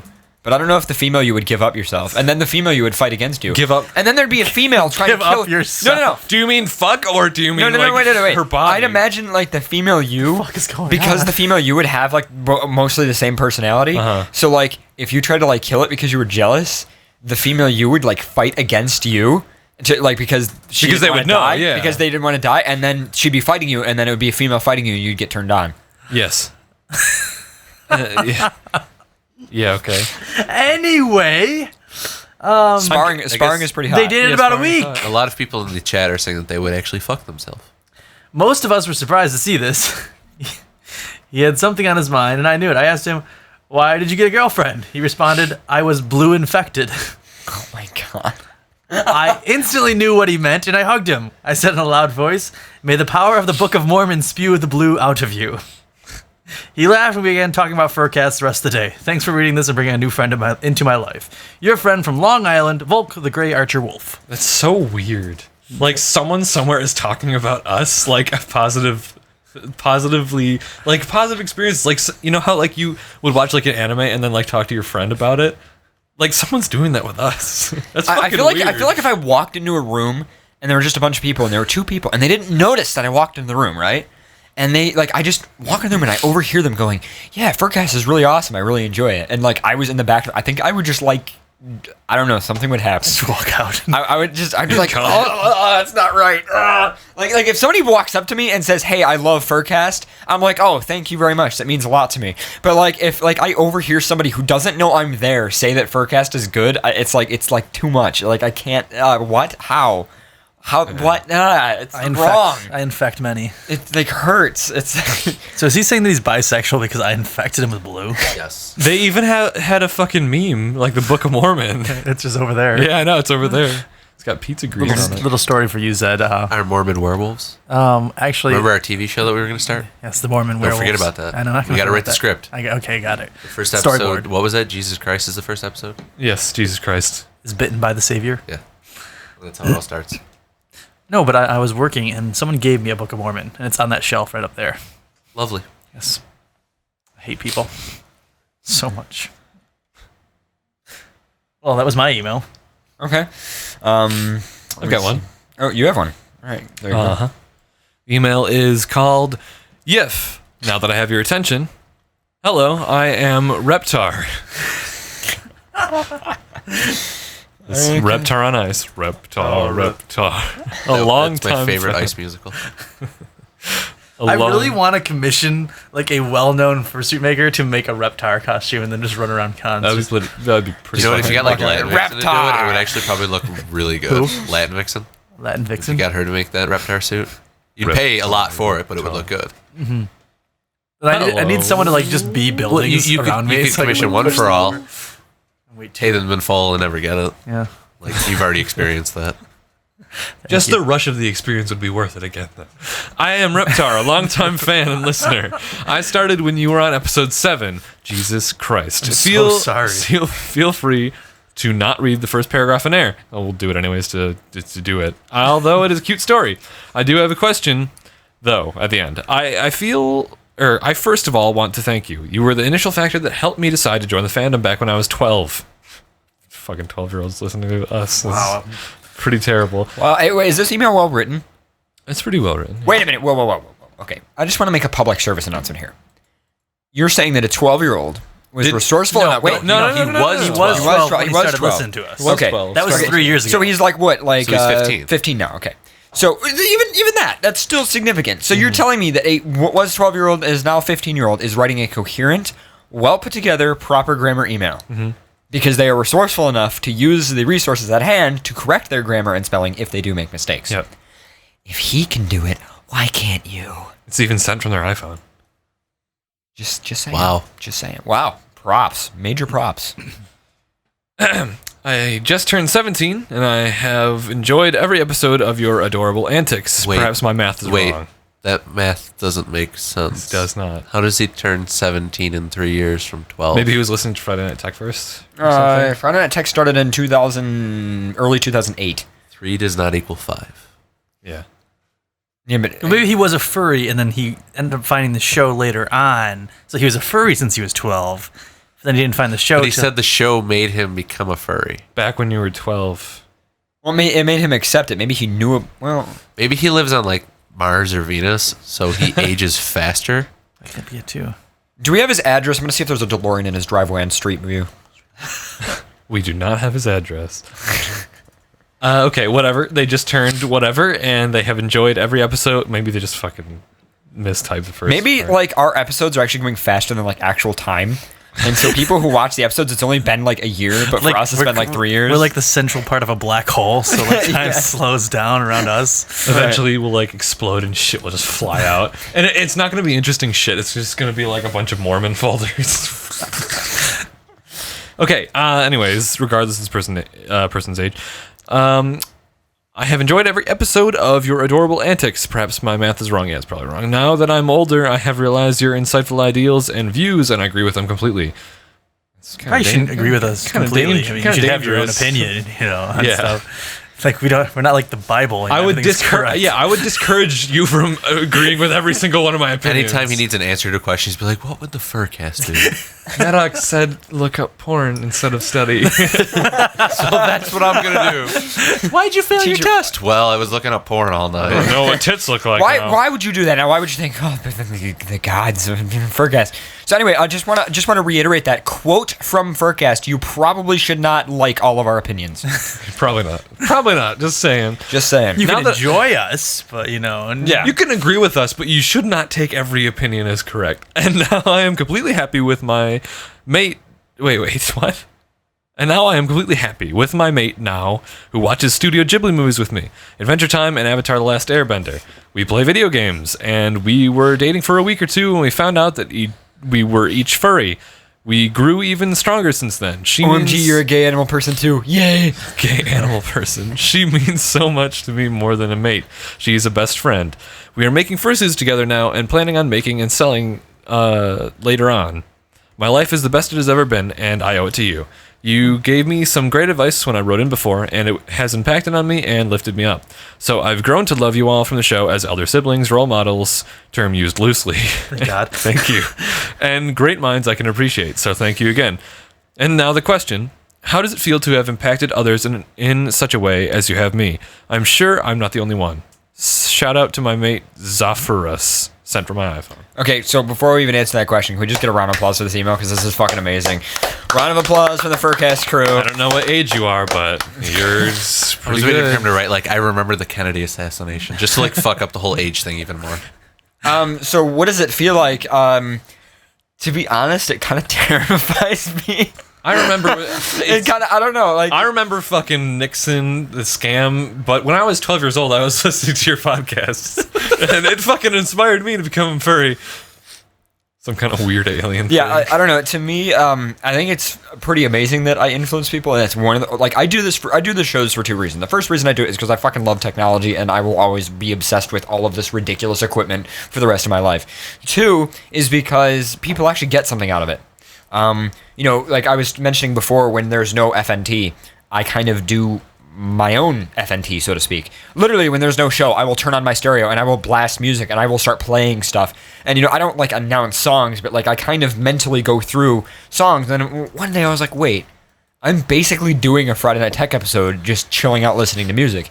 So the only reason FNT is a show, though, the only reason I do share that is because people get something out of it. And it's the same thing with FurCast. So, I guess it makes me, for the first time in a long time, realize that I should be really fucking proud of FurCast, and that it is a pretty awesome accomplishment in my life. And in the midst of being completely lost on where I might be going with my life, like many other people, because, whether you want to blame it on the economy or, the job market or, whatever the fuck you want to blame, life not always going the way you expect it to. And all that misery, I have to say FurCast is probably one of the most brilliant things in my life because of stuff like that.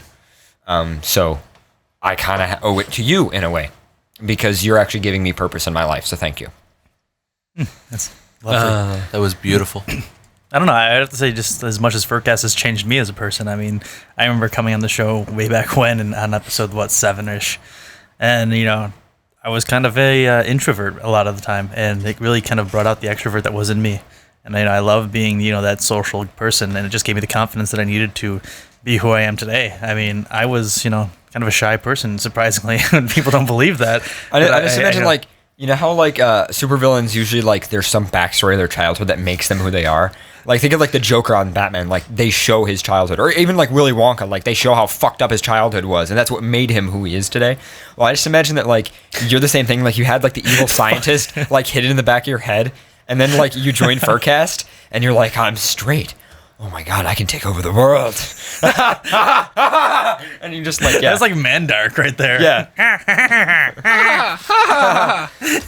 But how do I see it? I kind of don't believe it. Like So I feel like my opinions are really good, but I feel Maddox like thinks none of you exist. I don't think Because he doesn't exist. I don't exist either, to be truthful. No, I'm just a character voiced by both of these guys here. Together, when me and Paradox combine. When I we switch form Maddox's voices, voice. no, when I switch voices, you guys both handle how my voices are switched. But yeah, I appreciate it a lot. I just want to help people. Which is weird for my personality type because you wouldn't really think so. It's just, but I really enjoy it. I like helping people, and I like meeting new people. And the community is just something that I care about a lot. So it just comes naturally to me, especially following my career path because I want to be a psychologist. So it's just it's like practice for the big times, but it's also very meaningful because we've helped a lot of people. Like, Can I also say that remember- that's actually one thing that I think really did get me into this as well is, I don't like the idea of, I mean, I don't mind when people make fun of the fandom because I don't fucking care. Like, I don't get butthurt with that kind of shit. But, like, I don't like the idea of putting down other furries for no reason. Like, people who are like, oh, fucking baby furs, and they hate those kind of people. Or, people who are in the community who hate on the rest of the community, basically. Like, if it's somebody who's not a furry hating on furries, they can go, I don't fucking care. But if it's, like, somebody who is a furry, and I'll mute the mics for a second. I'll just give an example because Maddox will know what I'm talking about.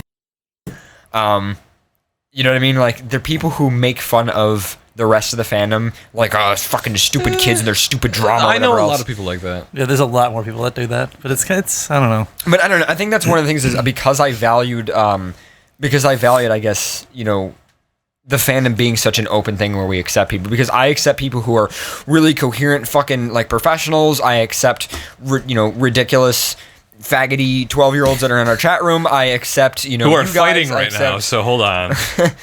You said, except that's what I mean. DJ's over here inside the DJ. But that's the thing is, I do believe you. that. Fuck you too. Oh, that was for Pharaoh. You don't get that. Fuck you. That was my fuck you. Okay. It's actually funny. Wait. Are you saying since you're both straight that you guys can be gay together because like do straight guys have like that was a a thing? figurative fuck you, not like a literal one. I would never want to do that to Pharaoh Yeah. because that's just creepy. Yeah, we're like brothers here. Like so straight, we're brothers. Incest? No. Ugh. Ugh. Okay, I was just checking. Anyway, Just checking. so yeah, that's one of the biggest things that also got me into doing the show is that I really valued the community being like this open thing where just anything goes. Which is funny because we were making fun of Cub in the beginning of the show, but then more so than everything. Meanwhile, we sit here and we debate like zoophilia and stuff. Yeah, we like the idea of anybody being who they are, just kind of being accepted as long as you don't fuck up anybody else. And so that's one thing that we've stood for. That when I first got into the fandom, that was not a thing. Like the fandom was a very segmented place, and I feel like now, like people are into weird shit, and everybody knows it. Nobody cares anymore. Yeah, the show still means a lot to me. I mean, I remember, a couple years back when we actually had someone call in and say that, our show was the reason why they saved their life. And, you joked about it a little bit, but it really did affect all of us. I mean, the fact that someone tuned into us and we pretty much saved them from, whatever disaster that happened to them, whatever, upsetness or, downtime in their life that really kind of just made them smile, made them laugh, and kind of brought them out of their little shell. That's pretty awesome.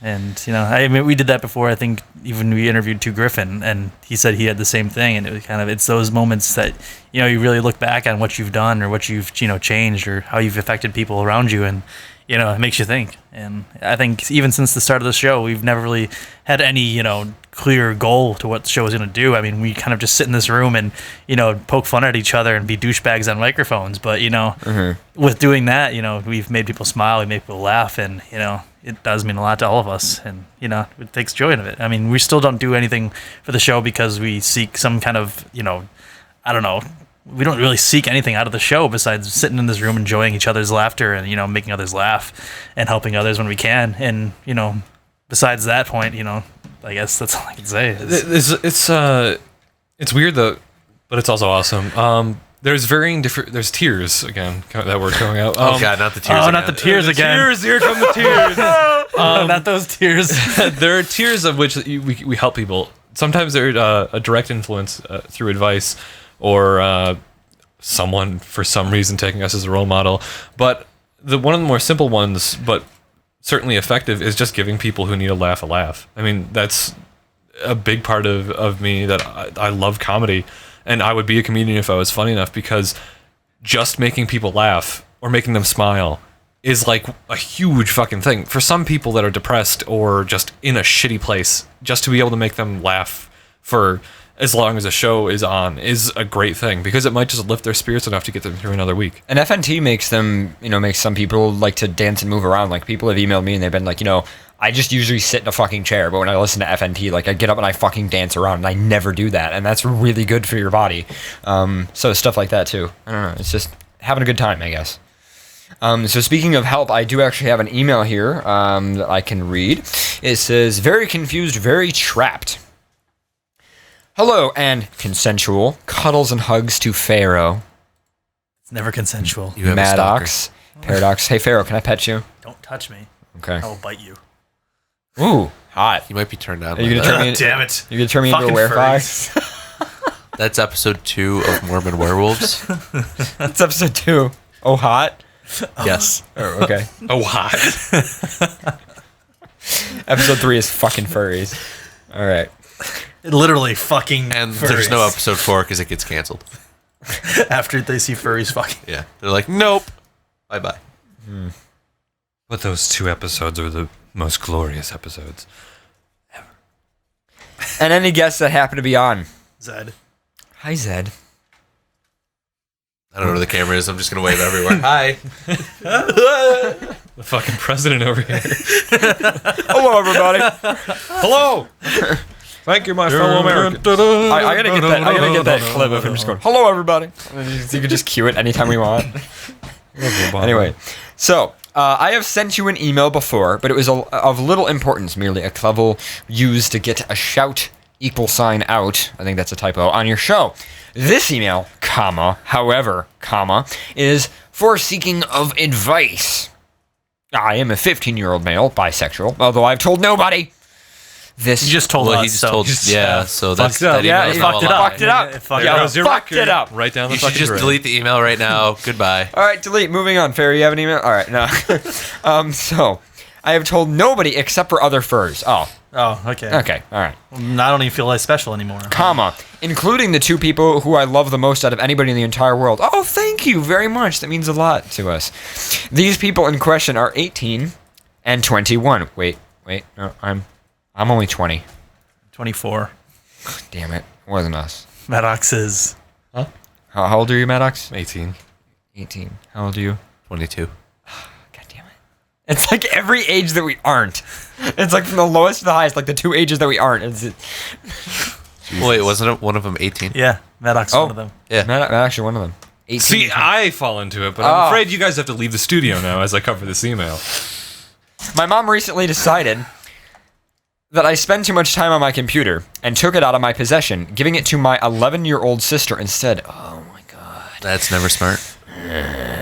Fortunately, I was able to make a precision furry porn strike. So all all traces of quote abnormal erotic artwork end quote are absent as far as I know. That fucking scene from what is it? The Core, where the one hacker guy has like the electromagnets and he runs it over his computers before the government gets in. By the way, can I just say that I fucking hate that movie? It is you like will watch it in every single high school science class that you've ever been in. No matter what it is, it'll be fucking biology. Watching the core today. Okay, whatever. What was the special metal that was at the tip of the core? Unobtainium. It was Unobtainium. unobtainium, which is the same metal in Avatar. from Avatar. What is fucking? Oh god. Anyway, so the problem here is that I now have no way to talk to my mates directly. The computer that I write this on struggles with the very concept of Gmail. So Ashapu only knows what Skype would do to its poor ancient innards. I am at a loss. I know these people better than I know some relatives, and yet I am farther from them than I ever was before. I can't email them because this computer sits in the middle of the dining room, allowing full view of any onlookers, such as my intrusive mother. I can't simply buy another computer, either. I have absolutely no source of income whatsoever. I wanted to tell her both that I am bisexual and in a relationship, but my sanity is already very low. I don't think I could handle the stress of admitting my homosexuality well, it's not really homosexuality. It would technically be polysexuality because Bisexuality. Oh no! Wait, it wasn't. No, never mind. He never did mention he's. Okay, yeah, that's right. He is homosexual. Never mind. It says bisexual. I thought it was bi. It says bisexual. I thought I remember reading bi I was somewhere in this listening email. correctly. Control F B I. Yes, he is bisexual. I'm a 15-year-old bisexual male. Yeah, it says that twice in the email. You just don't pay attention with anything because you're a goddamn wolf. You just skim over everything because you he feel stirred like up, so it confused me. you just feel like you're privileged, so you just skim over everything. No, Check your privilege. no, Check your actually privilege. not. No. Check that privilege. Then why did I stop immediately when I read homosexuality, thinking that there was bisexual? Because you're a homosexual, so you got excited. Privilege police. But I was correcting him because I knew that he Somebody was check his bisexual. privilege. Because you thought it was too good to be true. So you wanted to check it. Pharaoh, I'm gonna need you to prick his finger so we can take a blood sample and check his privilege. Thanks for any help you can offer. So, Was that in the email? yes. Oh, I thought you were saying that to Pharaoh. Maybe I was. I can help you with your homosexual ways. Why don't you start with advice, Pharaoh? Just hit him with the Book of Mormon. Why don't you start with advice? Literally Beat hit him with it the until his Book of Mormon. homosexuality escapes his body. What do you think, Pharaoh? What do you think? Well, Popeye's chicken does. Not Popeye's chicken. Chick-fil-A does that. Chick-fil-A does that too, yeah. They beat you with chicken until you turn straight. Cleanses that homosexuality right out of you. I've got like little enzymes in the food that like Cleanse homosexuality.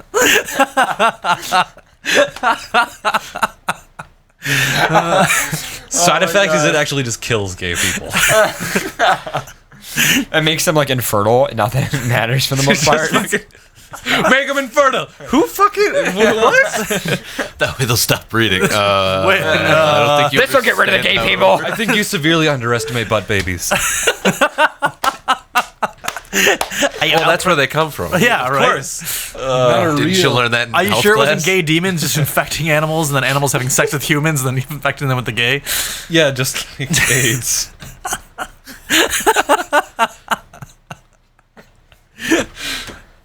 I'm just gonna hide my face for a little while. Okay, I'm good. All right, Hide my face for a little while. Well, step one, don't fucking tell your parents. Yeah, you probably don't want to deal with the stress of that, or depending on how your parents reacted, especially since they took away your computer. I'm assuming that they're probably not the most open parents, like Paradoxes over here, that are like half spiritual. Wags. My parents are so fucking weird. Yeah, I'll agree. I love your parents. I commented on Facebook today. I was like, I don't wear makeup. I wear war paint.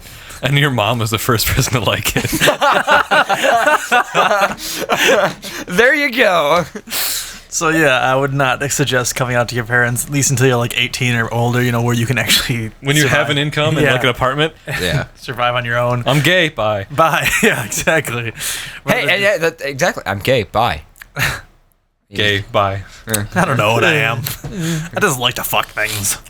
That's a I little just worrying. like Unacceptable. I think I would be worried, even in my open mindset, if my kid just came up to me and said, I don't know if I'm gay, but I just like to fuck things. See that toaster over there? What things do you fuck? Because I have had. See him outside banging a tree. This is fun. Please tell me you didn't go anywhere near the fridge, because I already ate. Well, that salami was just delicious. Don't remember putting mayonnaise on this sandwich. You go to the bathroom and the kid's just like, it's on the counter still, slightly disheveled. More crumbs everywhere than usual when you went into the bathroom. Spread everywhere on the counter. I hate you right now. You know how? Why are you going into such detail? There's a bunch of crumbs, but there are 2 handprints in the crumbs. Did he fuck the crumbs? No. He was fucking the sandwich fucking so the hard. sandwich and the crumbs were coming off, so he took his hands off and he put them back down, and then he pulled off, and there's 2 handprints, like in absence of crumbs. Why is this so complicated? Why is your bread so crummy that Because you can leave handprints? He is fucking the crumbs. That off must of be the bread. really stale bread. That too. would- No, Yeah. That much crumbs. it is just extra. He crummy. didn't. I don't know about put the you. bread in the refrigerator because then it would be cold bread and that wouldn't feel good and he would lose his erection. Exactly. Yeah, but I don't know about you, but anytime I grab bread, it's not like crummy. It's gotta be like the pita, not the pita bread, but like that hard outside bread. That's like really like stiff on the outside, but soft in the center. Well, there could be like the Italian a bread that you baguette. cut that Yeah, has like a like a really. baguette. Yeah. The question is not if the bread would be crummy initially when you took it out. It's if the piston-like movements of your son could dislodge the crumbs onto the counter. True. I don't know. Yes. Oh my god. Banana and potato bread are pretty crummy. We should would not submit know. this to Mythbusters and see if they can prove it or disprove Hey, I'm it. Adam Savage from Mythbusters. I'm gonna fuck this sandwich and see how many crumbs get everywhere. Busted. We're gonna use 5 different types of He of busted typical all bread. right. Sourdough. I think that sandwich would be busted all over at the end of that episode. Well, as you can see, typical Wonder Bread produced no crumbs. So, any advice that was Plausible. actually helpful besides fucking a sandwich here? I'm so sorry. So sorry. I would say for actual advice, again, one being don't tell your parents, and the second one being if you can have access to a computer, like at I would say a library or something that you can send emails to Yes. people. Look up furry porn at the public library. That's always a smart thing to do. Not saying look up furry porn at a public library. Don't use an incognito window in your web browser. Oh my god, I hate all of you right now. I'm terrible for saying this, but I feel like that's a good way to get molested by the librarian. You know, actually, what you should do is go. What? Why would you get molested by the librarian? I don't fucking know.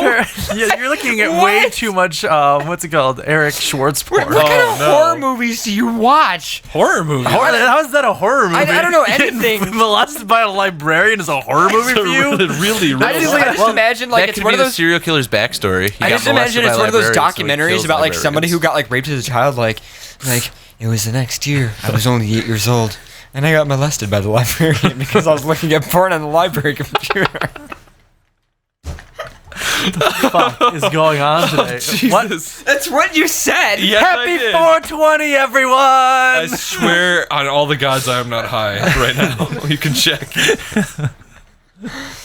Oh Yeah, my we're gonna have to do God. a drug test after this episode. 421 is surprise drug test day. And then Everywhere. 422 is what is it? Yeah, Unemployment day. there's no drugs on here on FurCast. There's no drugs at all. No.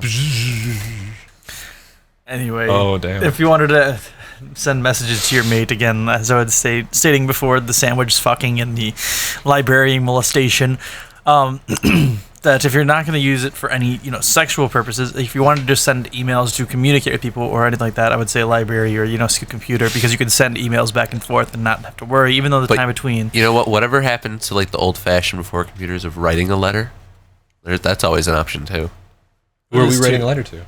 But then You depending could on write a letter to his mate. A pen pal? yeah, but then like if their mate wrote a letter back, their parents could open up the letter, and then depending on what they said, they could read it, and then Just write it in code. that is good. Yeah. I mean, Just develop a code. that's I'm actually impressed with that. You could develop your own system of writing. Yeah. Like once in 7th grade, I came up, like I knew how to write cuneiform because it was in one of the history books. It's like just a whole alphabet of cuneiform. Well, no, there is like codes that you can actually changing on one letter or the other, and then you switch the whole alphabet. Well, you Yeah, could yeah. just So you then could you could just write a if you whole have thing. access to a That one's computer too for just a simple. second, it wouldn't be logged in the computer, but you could just like type a message and then like base 64 encode it Well, or it's something. not that simple because you And have to have then print the actual code key. Yeah, if you have the code key. But yeah, that's true. They couldn't actually translate it, so it'd be like, oh, I'm missing. You could just say like, Yeah, just make sure not to fucking like write it in Pig Latin because that's pretty easy. ute ate you asshole a. I aunt way ute ukfe uye. I wonder what they're saying. I actually like that idea. I don't think we've ever had that idea on the show. It's actually There really. you go. I mean, but then you got to disguise it a little because you got to play a little detective here. You can't just be like, oh, this is my Okay, mate. then he buys what the hell are those things called? PO box. Yes, that. Buy a PO box. There you go. You could buy a PO box. You could. They're not too Secret- expensive anymore. Secret fucking. But he has no. Because income. nobody uses them. It's So because it's the true. United States Postal Service is dying. The PO box. They're open on Saturdays now, though. I just got a text from CJ. He's upset that I'm on FurCast without him. Well, then tell him to get his ass on for because he's never been on before. No, he hasn't. He was fucking on the couch with me. Remember? CJ, Oh get yeah, that's right. I remember that. your pink ass over here, right? Anyway, I think that's it for this email. Write it in Elvish. Unless anyone else has some more advice they would like to give. Nope. How old is he? Yeah, my advice He was would 15. Yeah, I you would could also definitely try say wait. talking on the phone, possibly, if that would work. Something is like an that. option. You could also try and ask for like an iPod Touch or something like that, because those things you could do email, Skype, everything else. Yeah. And your parents might not know the complications of the device or something like that, or what it can do. Even if they block like internet and stuff on it, you could always go to school and use it there on their Wi-Fi network to communicate, via like chat or whatever. Obviously not during your classes because you shouldn't text while you're in class. But whatever works. I think you just need to work out some alternatives. I think, you might be able to tell your parents that you're either bisexual or homosexual, whatever. The email is kind of confusing. But I don't think you should do it now. And definitely not for the next year or so. I think you should wait till you're a little bit older. You're 15. You don't even have a sexuality yet. Yeah. No. I think they do. No, not but that. it's I not, wasn't agreeing with that. I'm just saying you're 15, wait. Yeah. Yeah, I don't think... It's not about do you or don't you have a sexuality, because different people develop in different ways. It's not about that. It's just about the fact that your parents are not going to accept that you have that certain sexuality. And for that particular reason, I would wait. What is this email called? CJ's on his way over. Very confused, very trapped. Is CJ really on his way Yeah. over? Oh, okay, really? Yeah. Yeah. Oh. You're not going to make it in time, but he'll be here. Very funny. What? He texted me. He's like, I'm on my way. I'm coming. Coming. Yeah, he's coming. He's coming. And he'll be here. Anyway, Farrah, why don't you read an email? We got 7 minutes. I could read one of my emails of like a receipt that I had emailed to me when I bought something. I have a weird request. Vince in the chat room wanted me to read a journal from FA, which said the current state of the fandom by From media. Yeah, from media. I read that. What do you think of it? I haven't read it yet, so I don't. Well, it's kind of what we were talking about earlier about like people that are like talking down about other people, like and being All right. like above everybody, Let's- being like, "Oh, your fetish is creepy. You're weird." Yeah, can I just say that, like, I don't mean to be mean to the person who wrote it, because I'm sure they wrote it very well and everything, but I don't give a shit about this. Like, I don't fucking care what people think furry. He was just he's just stating like his opinion on it and like what he's seen happen, because the What's the fandom change- kind of has really changed from being like this taboo thing to where like a lot of people do it and they just And go the to, like, sexuality party is a and lot have more fun. accepted now, too. Yeah. The sexual Well, parts I'm of gonna read this because I think it'd be kind of fun for the show. it. Okay, go ahead. Do you want any music or anything? If you want, I don't know. Play that Mario music again. Yeah, play the Mario Familiar. music. Play the... Oh, I know what Mario music you mean. Hold on a second. Infinite Stairway. The Infinite Stairway. No, I'm at the Infinite That's Stairway. okay, though, I guess. Yeah, you know what? okay. This works too. Yeah, go ahead, Pharaoh. Collect those stars and gold coins. I have noticed a somewhat troubling trend over the past few years. It's not the diaper-clad, shaker-loving crowd. It's not the unholy holes in costume crotches. It's not the fursuit drag. It's not puppy play or bondage risque. It's something we all think we want. I would like to make the argument that we should be careful what we wish for. Back in 2006, I was in my early 20s, had a good job, and had never been paid to take a vacation before. FWA in Atlanta was a logical choice for me. For as much as I used to insist that I was simply a tourist, I can now admit I knew where I wanted to be. It was my first convention, and I came close to having a nervous breakdown in the poorly maintained parking lot upon our arrival. A shitty hotel with 1 square mile of 3 Waffle Houses and a graveyard adjacent. Wow. A flight path was directly overhead, and the constant abuse of fire detection system ensured little sleep for the restless furries. It was a magical place, or if you don't buy into that crap, it was at very least enigmatic. Enigmatic. Well, I just see a lot of people like quitting as you're talking right now, so I think you're pissing a lot of people off. They're just like, I don't want to hear this shit. Ugh. Fuck this fandom. I don't know. Probably because of the music. It's like at least 9 people just quit from the show. Yeah, it's just this person quit. A couple people joined, though. We got about an equal amount of joins as we have leaves. They left and then came back. Anyway, the theme at the very first FWA was Mardi Gras, maybe. Or maybe love something something. Okay, granted, themes were a tad scant in the early days. I think we were all impressed that 500-ish people actually showed up. I bring up the theme because I am assuming it prompted a full-figured woman to squeeze into a scandalous little number over her fursuit. A fursuit that just so happened to be adorned with 6 nipples. Each individually The more the merrier. covered by a fluorescent post-it note. That is actually pretty awesome. Sounds cool. It sounds pretty cool, yeah. You know what? I actually haven't seen a suit yet with nipples on It's- it. I have not seen a suit with nipples on it I yet. haven't either. I'm kind of upset about that. Yeah. It makes sense. Well, that'd be cool if it was like a male too, because most male animals don't have nipples like humans do. So that'd be kind of cool. That'd be cool for a male for me. I don't know. That'd be really creepy. Surrounding her was a variable entourage of 30-something males, all in full bondage. Each with a dire need of a gym membership, Rogaine, and some sun. Still sounds like every convention I've been that to. sounds like most furry conventions. However, my tactic judgments mean nothing to them as they gallivanted through the narrow hallways, howling in unison. Again, every convention. Every convention. Pretty much. Not really howling, more fursuit squeaker. Oh, fuck squeakers. Oh my god. Oh, I fucking hate squeakers. Anyway. This was all within the first 10 minutes. There I was in the middle of a hedonistic wonderland. My false pretense and stern facade lasted about as long as my sobriety. I hugged a fursuit for the first time. I drank far too much. I met some of my absolute best friends in the whole wide world. I walked in on fursuit sex. We even caught a live possum in the graveyard, and it kept it in the bathtub. Holy fuck, really? They just caught a live possum and brought it into the hotel bathroom? Okay then. Oh, I am so sorry. I worry about that possum. You know, I've gotten pretty drunk at a furry convention, but I've never went outside, caught in a live possum, and then brought it into a hotel. Why would you bring it inside? Well, obviously. Well, what else are you gonna do with it? You caught it. You gotta do something with it. I love that logic. I love that logic so much. You gotta. Why would you bring it inside? Well, what else are you gonna do with it? I mean, you just caught a possum. What are you gonna do? I just worry what went on in that bathroom with that possum. I was really. No, I didn't worry about that until you said Did you go to FWA during Mardi Gras? When? This year? Of this one? 2006? 2006? No. This sounds like a very fucked up convention. 2006. What was I doing in 2006? Even I was doing it in 2006. It was after terrorism, so, you know. Yeah.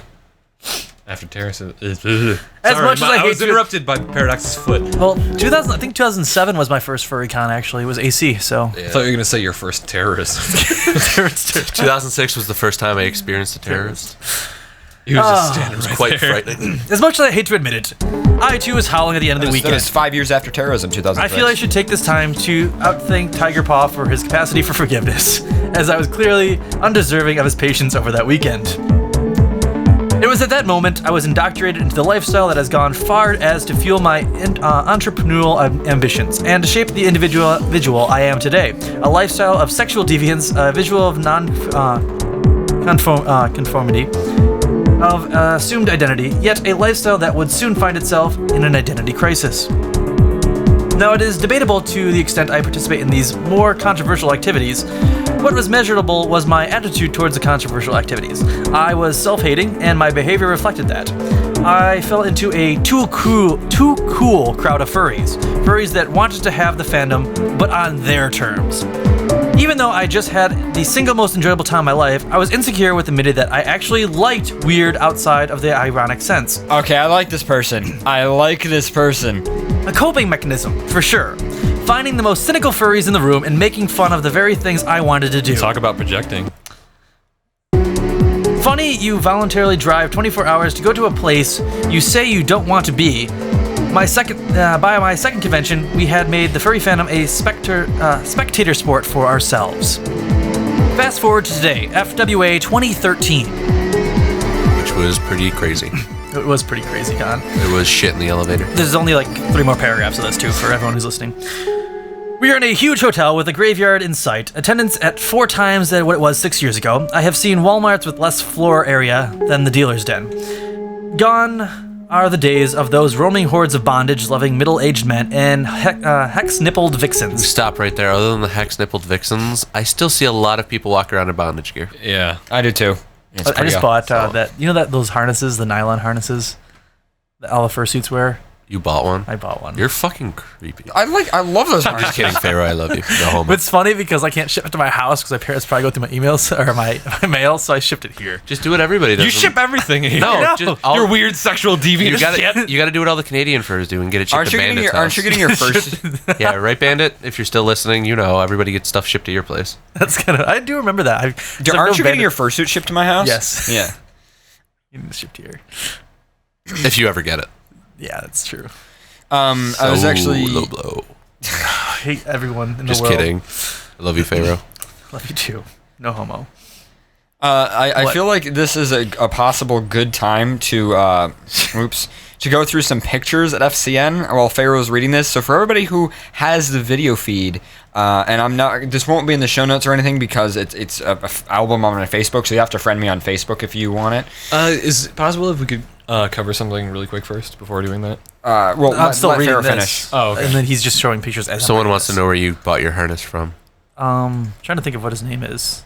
Yeah, I don't know. I have to look it up. I know it, not in my head. Like but that weird harness that like is like mimicking like the husky harnesses that like drag. Well, he has with two slides. styles. Did you buy it at FCN? Yes, I bought Was it it at the guys by the front of the door in the dealer center, or the guy all the way in the back corner? The guy all in the back corner. Okay. The nylon one. The Yes. ones in the front corner do leather stuff. Yeah. The one in the back does a nylon one. I like the nylon one a lot better.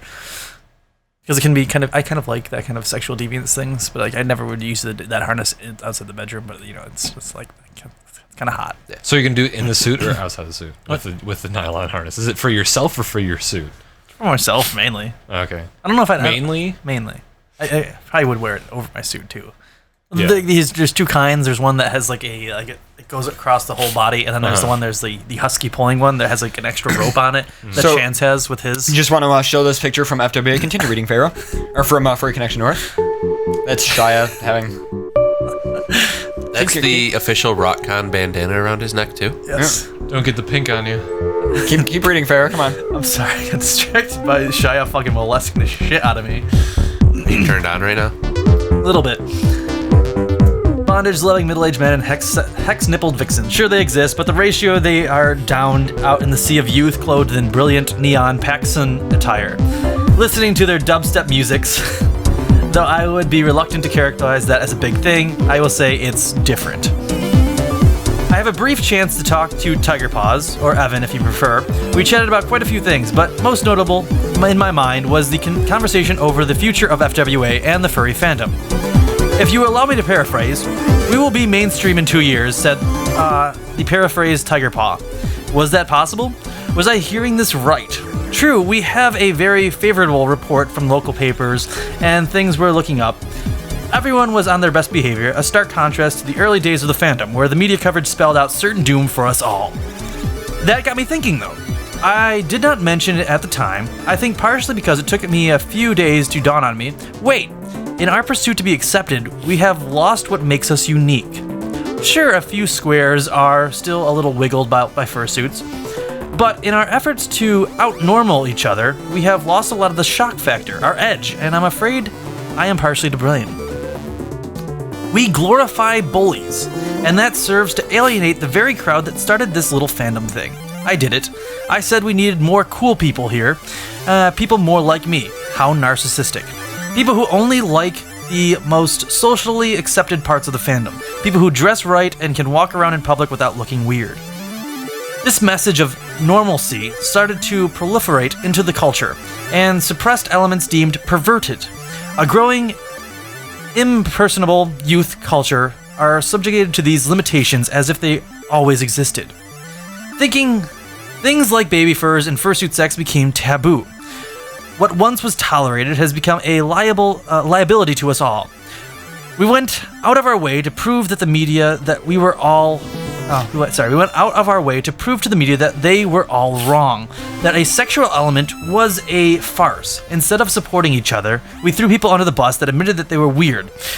With growing peer pressure, many of us seem to uniformly go along with the idea that we want to be that way. We want to be normal. We want to be furries, but not look bad. We walked away from our boring lives to come here, and the first thing we do is try to make this like our boring lives. Only after I heard the prediction of going mainstream did I realize what this really means. It means that a furry convention would be on the same level as an anime convention. A boring fucking anime convention. The worst part being, we asked for this. This is what we thought we wanted. I am here to tell you that I am not looking forward to the mainstream of the furry fandom. You may think that I am some ordinary old man who wants to maintain the... I think you can end it right there. It's just him blabbing out at that point. Just on him at the end point. I mean, that's pretty This much is the the whole very- point of what the journal was that he was talking about, is that he just thinks that, I do agree with him, though. yeah. I don't think the fandom's going to be mainstream in 2 years, though. Yeah, I don't agree with that part. People I do fucking agree about the hate bully us. part, where there is a lot of people who are like, "Oh, you're into this. You're weird. You're not." Yeah, that's shit, because we should value our diversity. But, I'm not like that at all. In fact, that's why I tend to hang around the people who are weirder. That's also why I purposely post weird shit on my Facebook and Twitter, because I want to lose followers. Like, I legitimately, like, I mean, I've gone on Twitter in the past and just posted a picture of my dick just to piss people off. Because You're just people, an asshole at times. no, though. but I do it because it's like people are like, "Oh, how could you post that?" And I'm like, "Good, don't follow me. I don't fucking. If you can't handle that, I don't want you to be friends." So I end up following a lot of people who are much further into things. I'm not into the whole baby fur thing. I'm not into the whole diaper fur thing at all. Especially, I'm not into so many different aspects of the furry fandom. I'm definitely not into any of the zoophilia stuff. But I follow a lot of people who are into that stuff because I don't know why, but psychologically it makes me proud to know that I'm a part of a community where when I can go on my Twitter and see that crazy, ridiculous shit, like zoophilia, like the baby fur stuff, like whatever else, it makes me feel like, wow, these people are accepted for who they are. They're just being themselves. And even though that is way more ridiculous than anything I would ever want to be, it makes me feel more secure in being myself because I know that there's somebody who's worse off than me, and even they are accepted. Well, and let me read the last two sentences because I think they really are quite the pinnacle of this. It says, "We should strive to be ourselves first. If that mentally becomes mainstream, then so be it. I say, let's not forget what made us such a unique thing. It draws people in that they're adventurous enough to accept that they are weird and celebrate it. This is the very thing that weeds out the squares that will never know how deep the rabbit hole goes. All because they are afraid to look bad or afraid that they might like it, afraid of themselves. So I say to you, stay crazy, furry fandom. Go out there, have the time of your life, and remember, keep it weird." I love this. I fucking love this journal. I would hate to be in the fandom if it became hypocritical, and it is. I mean, fully hypocritical because obviously there's always hypocrites. But if the main me and Paradox agree on this, if the fandom became mainstream, we would leave. I would, but here's the thing. Like, even in fact, Bandit in the chat room, who's a local furry, he makes a point. He says, I don't know what this person is talking about. Baby furs still meet and have fun, and mersuit parties still happen. Yeah. It's just I think it's not really that they don't happen. It's that everyone kind of shames it and looks down upon it and says, you can't do that because that's wrong. I disagree. When I first joined the fandom, that there was like everybody was like, oh, don't talk about that, the media and this and that. And now, like, I go to cons and it's like, oh, I walked in at a mersuit party, and everybody's like, that's pretty awesome. I mean, I don't know. To be honest, I think it's kind of the opposite. I mean, maybe at a particular con, or maybe the people who are defending against the media. But and again, I totally agree with the person who wrote this journal. I'm just saying, I think it is the opposite. I actually think it's becoming more accepted as time goes on. I think it's just finding a place. From my perspective, I feel like it's becoming more of a party fandom. Like, maybe it's just me growing up and having more perspective, but it feels like from when I joined till now, it feels like everything is getting a lot more party-ish. Like, just crazy shit. Party? Yeah. Like, crazy shit is accepted more because it's that environment. Like, not necessarily because it was the old one. It's like evolving into a different, more crazy thing.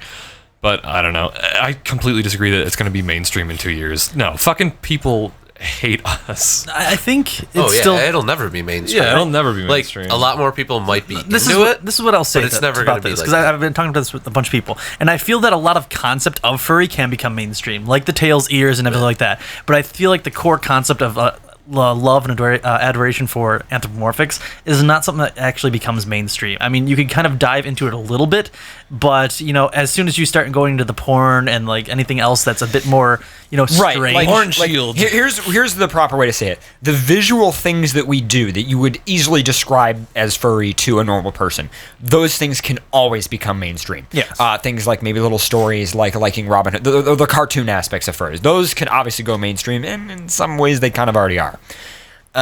The idea of us, though, connecting to each other based on what species we are, the idea of having different relationships that are in connection with that, definitely the spiritual aspects and some of the more meaningful aspects of fursuiting and stuff like that, especially the sexual aspects, will never be mainstream. They never can be mainstream because I think they survive because they're not mainstream. And I think if they were mainstream, people would go deeper. In fact, that actually might be one of the reasons that crazy shit is becoming more accepted, because as furry gets more accepted, we feel the ability to go deeper and deeper into the whole thing.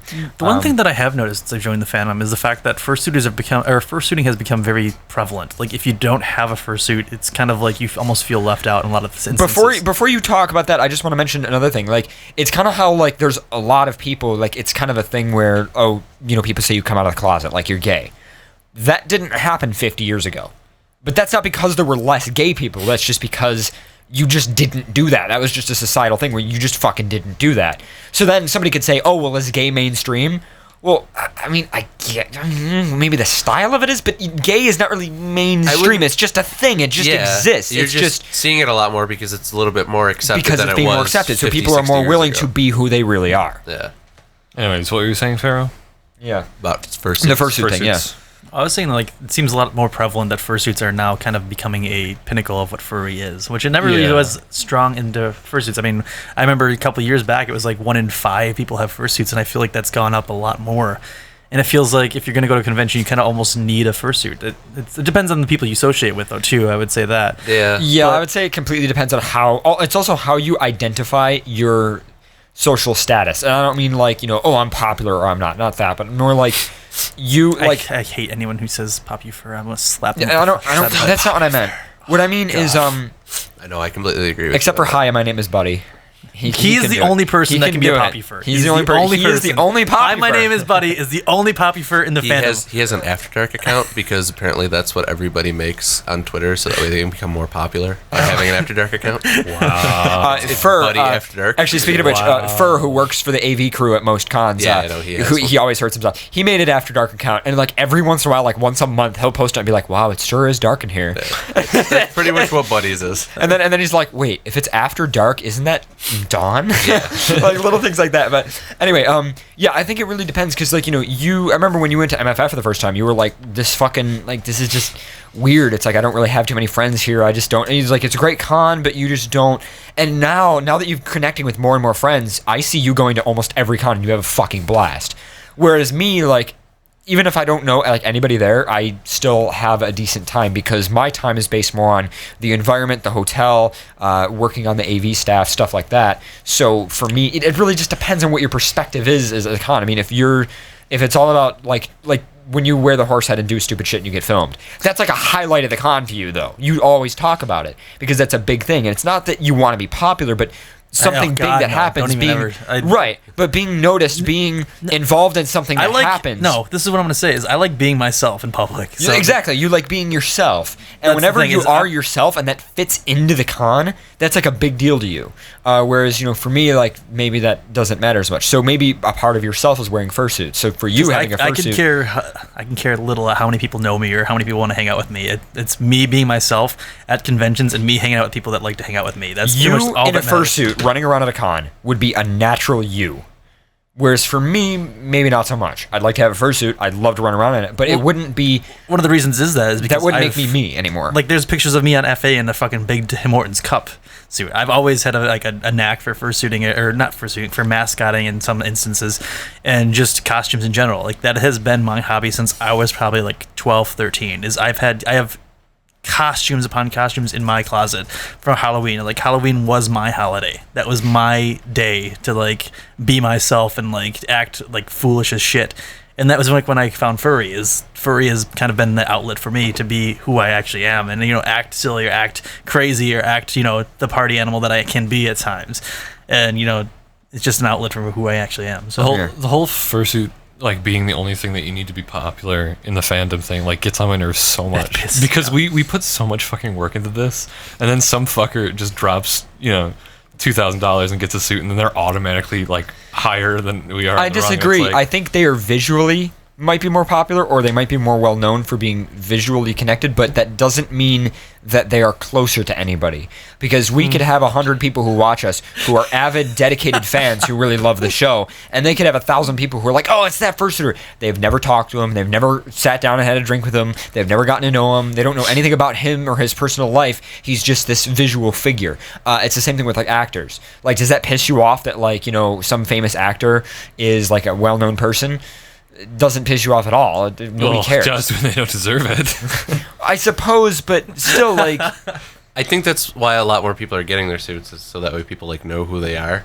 But in the same sense, like you said, like they might know who you are, but that doesn't really mean like if you're just a personality-less fursuiter, nobody cares about you. Exactly. And like you shouldn't care about popularity, because like in this fandom, sure, people will know who you are, but it It's still doesn't the mean furry two fandom. shits outside of the fandom. Yeah. The reason I care about popularity, that's one of the things- it's not like a popularity thing where I want to be popular. It's because we do a podcast where we help people. Yeah. And it would serve see, to and reason that's, where that's a good thing right there. You're not doing it for renown or anything like that. You're and that's doing what it I mean. because you have fun doing it. That's why I value the popularity, because the better known we are, the more people we can help. Well, yeah, like Yeah. that's one thing, but being like, oh, I want to get this suit so that way everybody knows me and talks to me and wants to be my friend. It's like, It's that's the kinda comparison weird. I'm trying to tie is See, there are people who are popular and they're just that image, and I agree completely that it shouldn't matter because they know them as an image, but it's popularity wasted that we and other people that help people could have, and then help people into like not killing themselves. Popularity instead has of nothing just- to do with how loyal of a person you are to their, because that's the thing. Like, I mean, there are radio stations that have thousands of listeners because they're just a terrestrial FM broadcast. So if you want to hear classic rock, there it is, classic rock station. But that doesn't mean people like actively pursue caring about it, listening to it, participating in their stuff. So even though we might only have, let's say, 150 people tune in, we might have a lot more active people. So if we say, hey, you guys should check out this website, it's really cool, that website, excuse me, might get hundreds of hits. Whereas that radio station that has thousands of people, everybody in the fucking area, oh yeah, that rock station, yeah, everybody knows that FM station, might get nothing. Yeah. So just because they're more popular or more well-known does not mean that they actually have a better connection. That's a good point. Okay, we went over 10, so do we want to take a break or do we just want to gun through it? I think we should take a break, maybe just like one or two songs, and then we should just read maybe one more email and do shout-outs. Okay, I've got a huge private message that someone wanted to read from the beginning of the show, so we can do that when we come back from the break. Sure. All right, sounds good. We'll be back in 10 minutes, guys.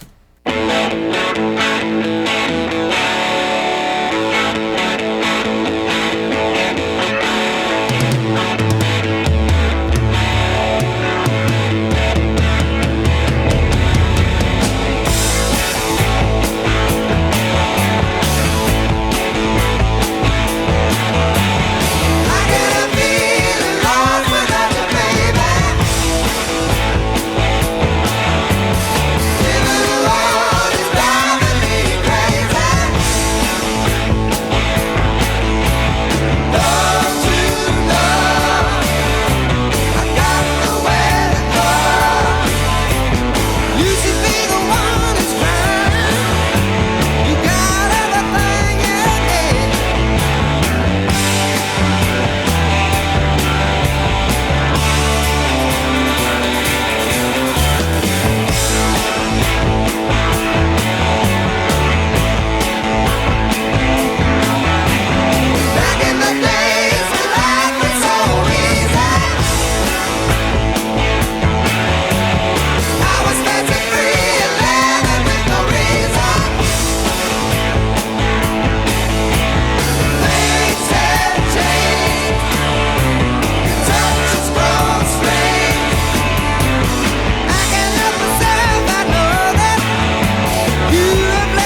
listening to FurCast Live. Maddox has something that he wants to read.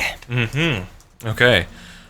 This is from Fox on the Fox. It's a PM because I thought it would be better for him to just type in the chat room than to send an email because he was in the chat room.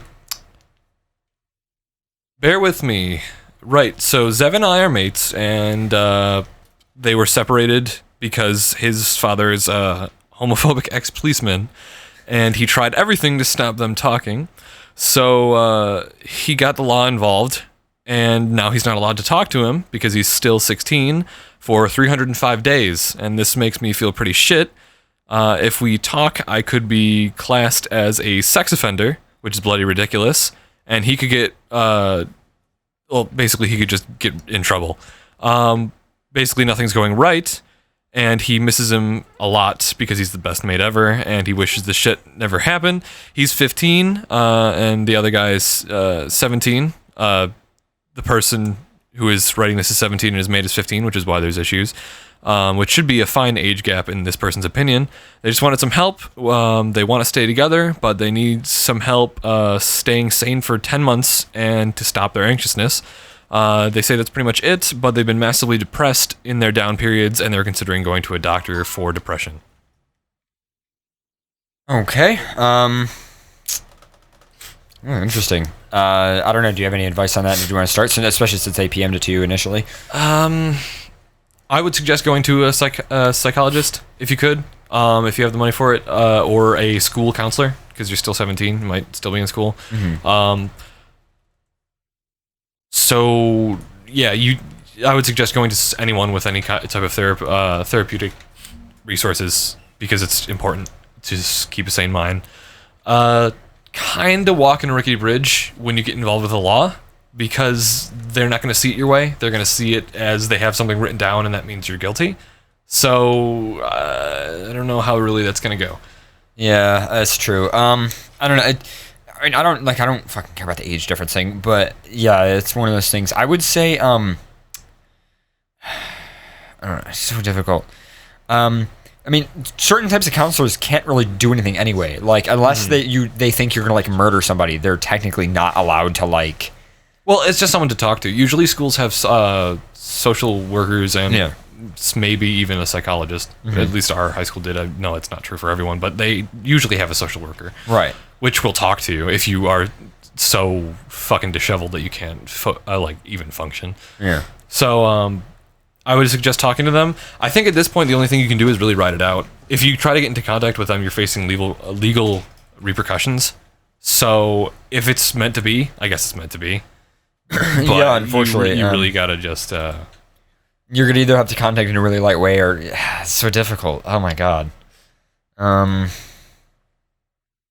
Stupid fucking legal shit.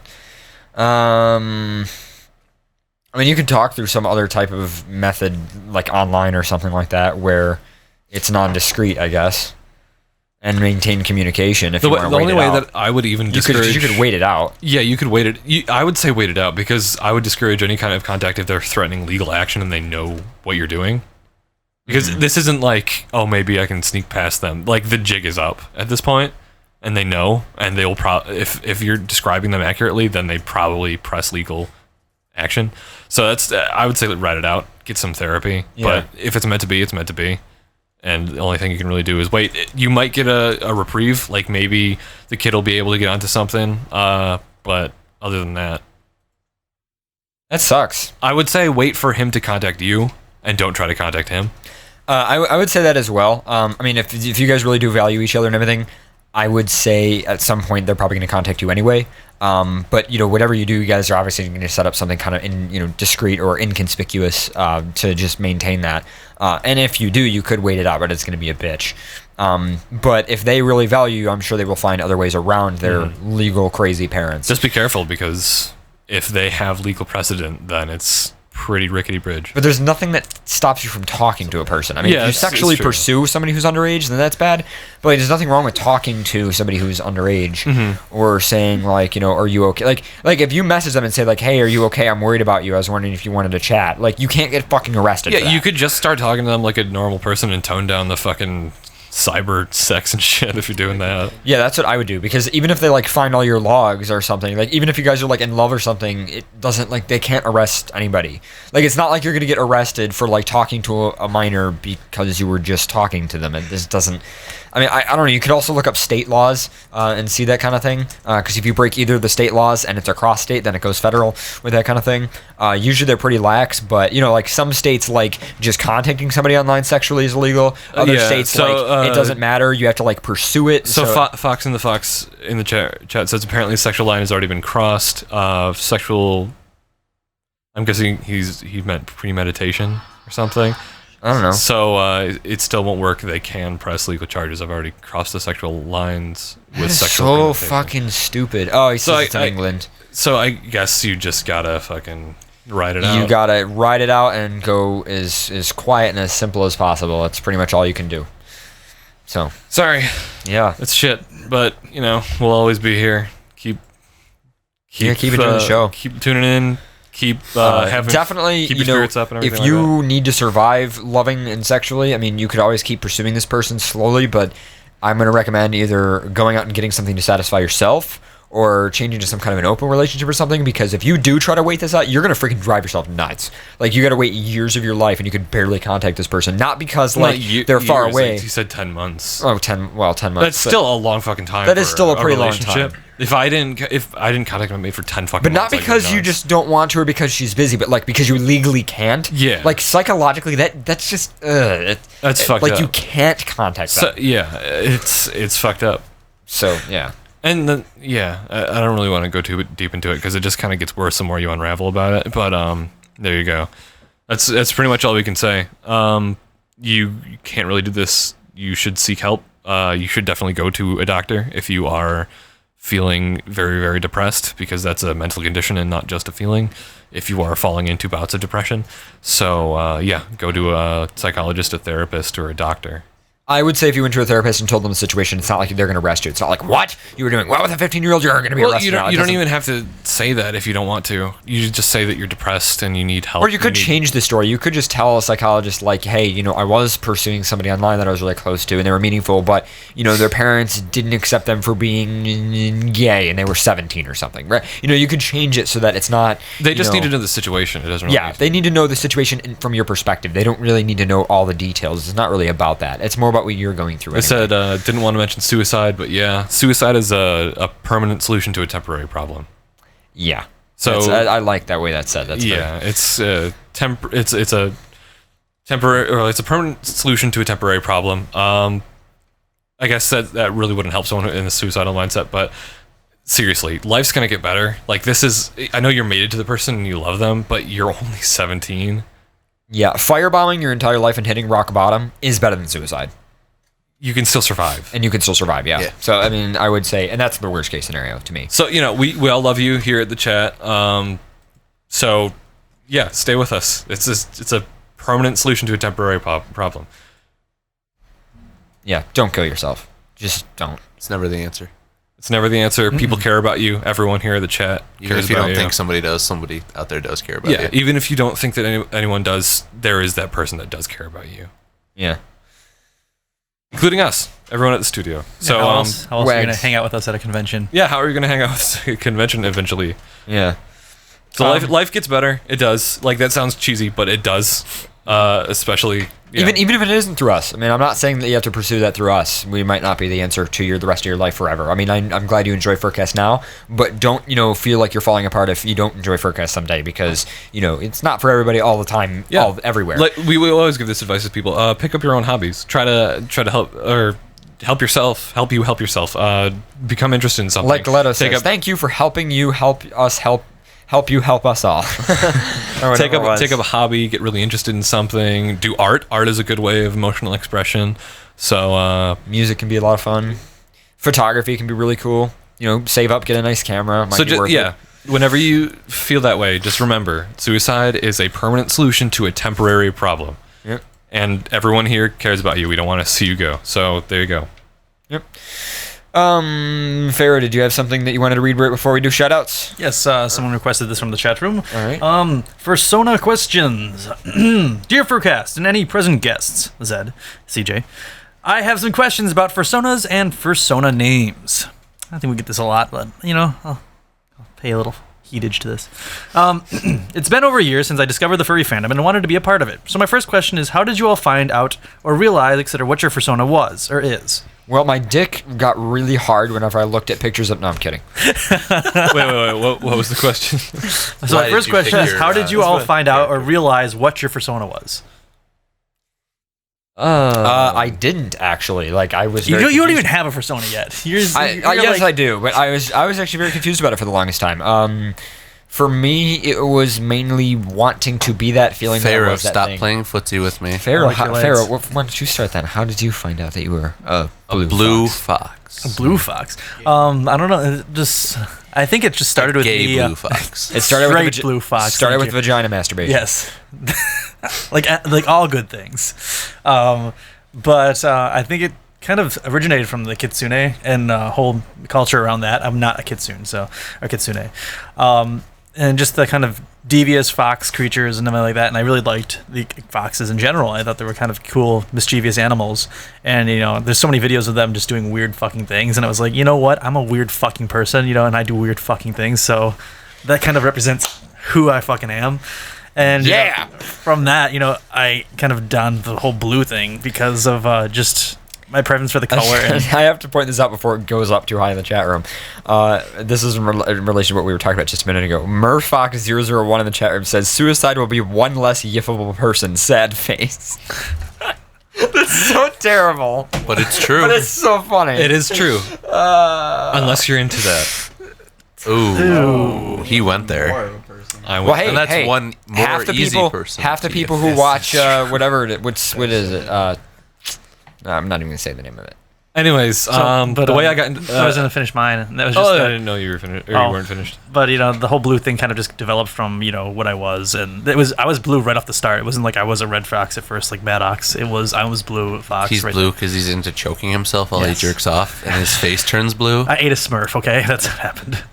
But I just imagine as- I imagine you were like a red fox No. when you were like a little infant, like a little kid, before way before you ever had memory of your childhood. But then you got into something like you weren't supposed to. Like you got into some kind of a Smurfs. chemical or Smurfs or whatever it is. got into Smurfs.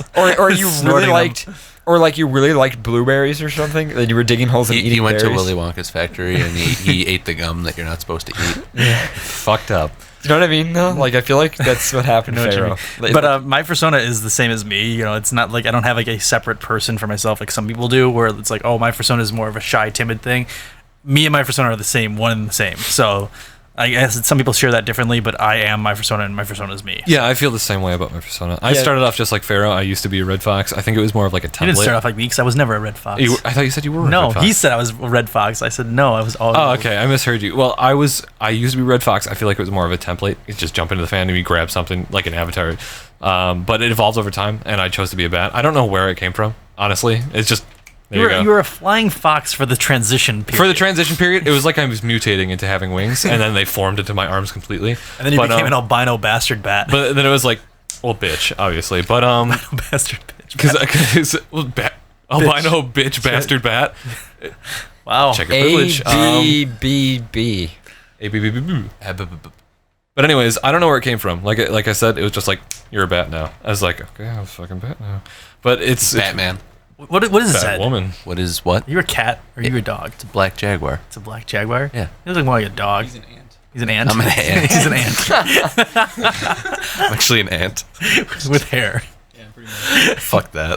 That'd be the creepiest suit ever. I really want someone Oh to make my an God. ant suit with just hair. You said black jaguar, and I was like, but nobody got it.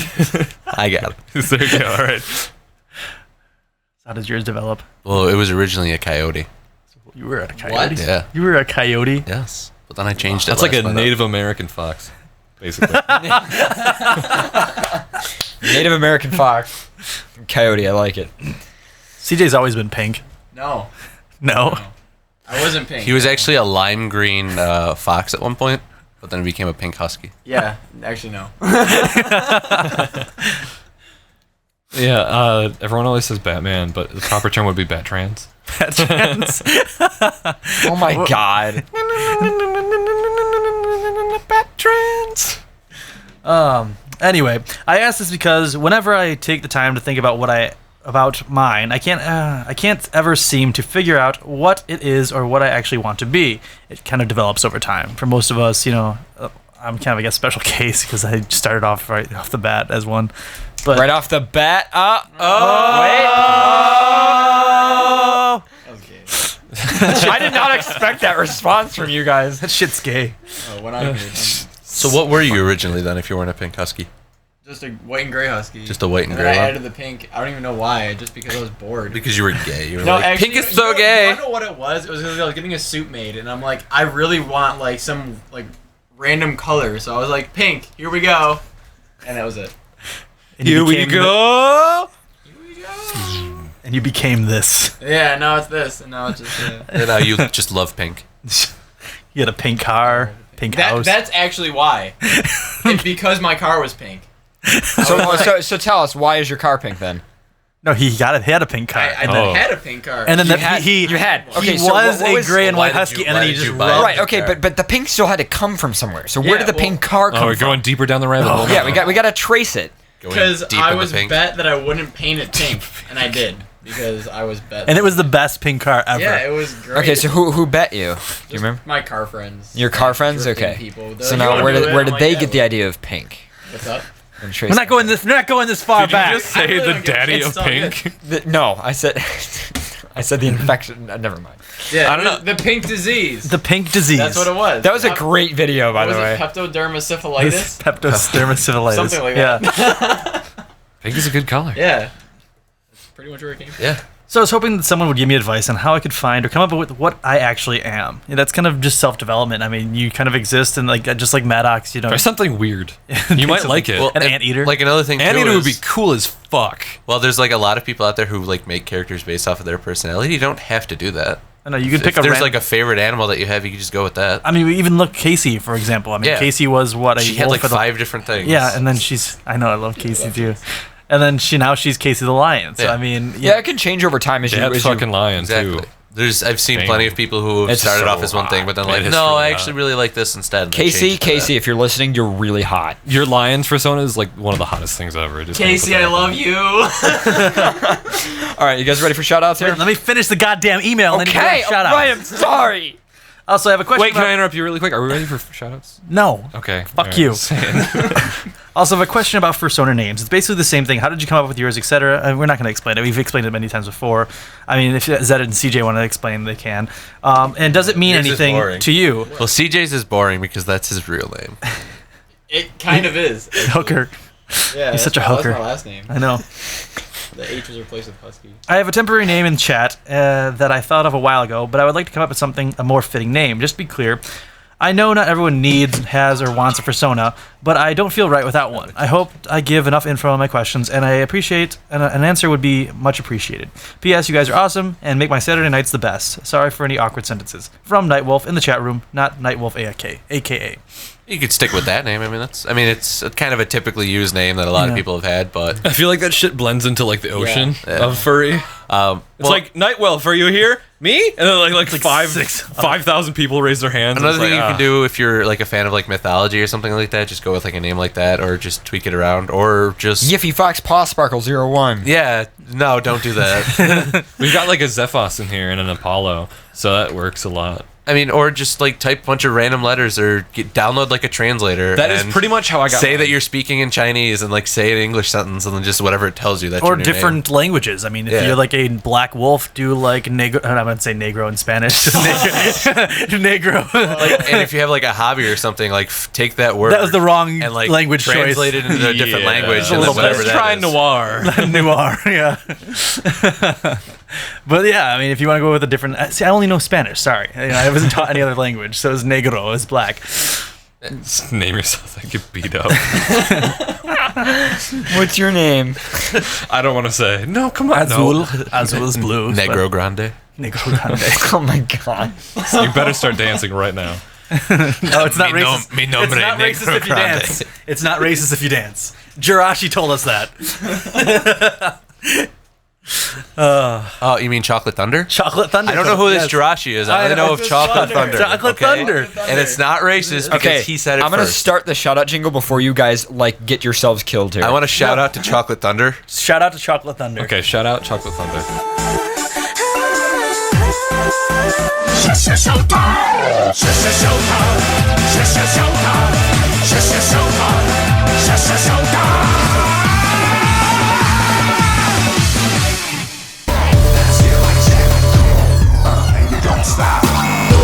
Everyone get in the chat room. Terry, going first. Okay. My life, your life, I life.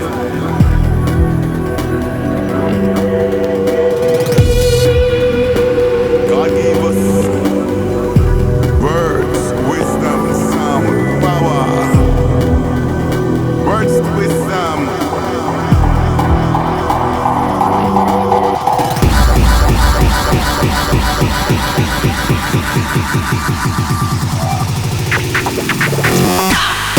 Happy face. Rock, yes. Leon. RCP. True stat. Mishka. Parker, away. Tomorrow.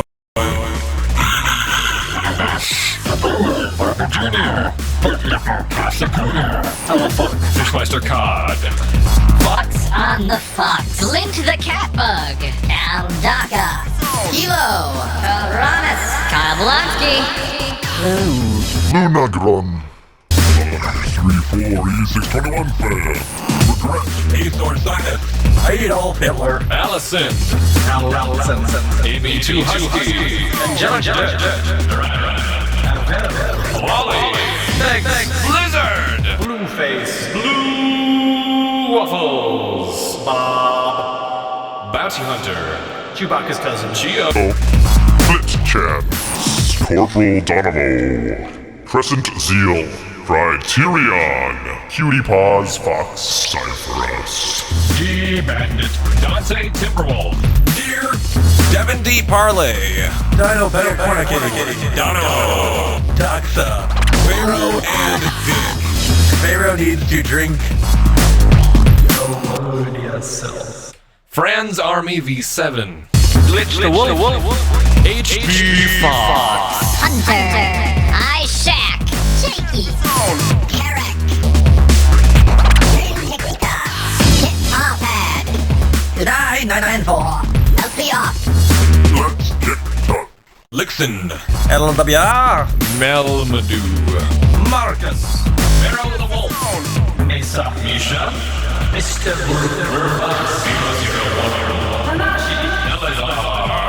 And Fox Production.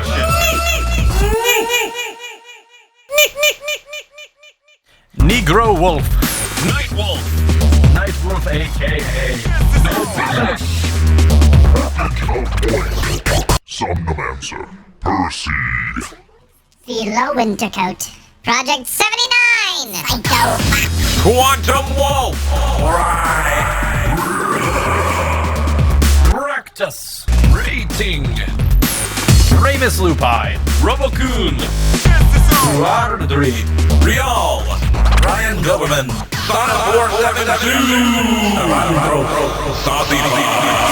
SCP-173. Sexy red and purple cax. Think. Shadow. Cherubi. Sietas. Silver Streak. Skyfox. Snowfall. Solex. Sparkly of Paws. Striker. Studio Computer. Summer Fire. System of the Colors Apollo. Lander Wolf.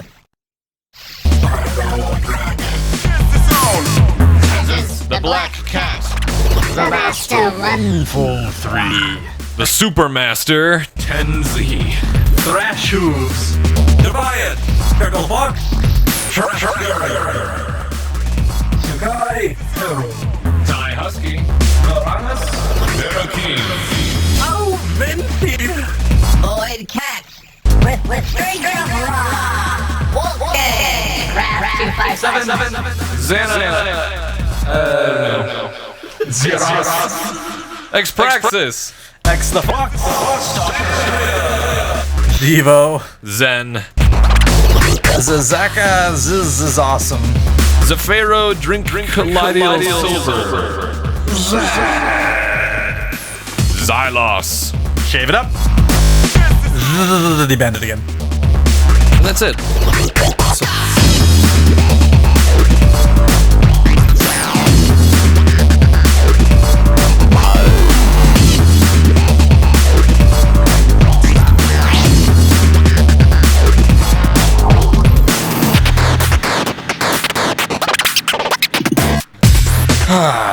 Awesome show. I think this is one of our best shows that we've done in a long time. We were funny, we kept on track, we had good content, we announced things, we got through everything we needed to get through, we got off topic, we gave good advice at the same time. I would say this is a 5-star show. I'd say so. What do you think, Zed? Why only 5? Because it's out of 5. Why can't it be out of more? I don't know. Maybe Okay, 5 out of more. 5 out of more. I like it. There you go. But yeah, so it was an awesome show. Thank you guys. Thank you, Maddox. Thank you, Pharaoh. Can I touch you now? No. You don't get anything, I don't Zed? get anything. What the fuck is wrong with you? You're not you just, And our special guest, he's in the lower third. It actually says his name. And our special guest, CJ. Oh, hey. Oh! Here we go. Wow, fuck you. And you just don't get fucking mentioned. Zed, we love you. you, Zed.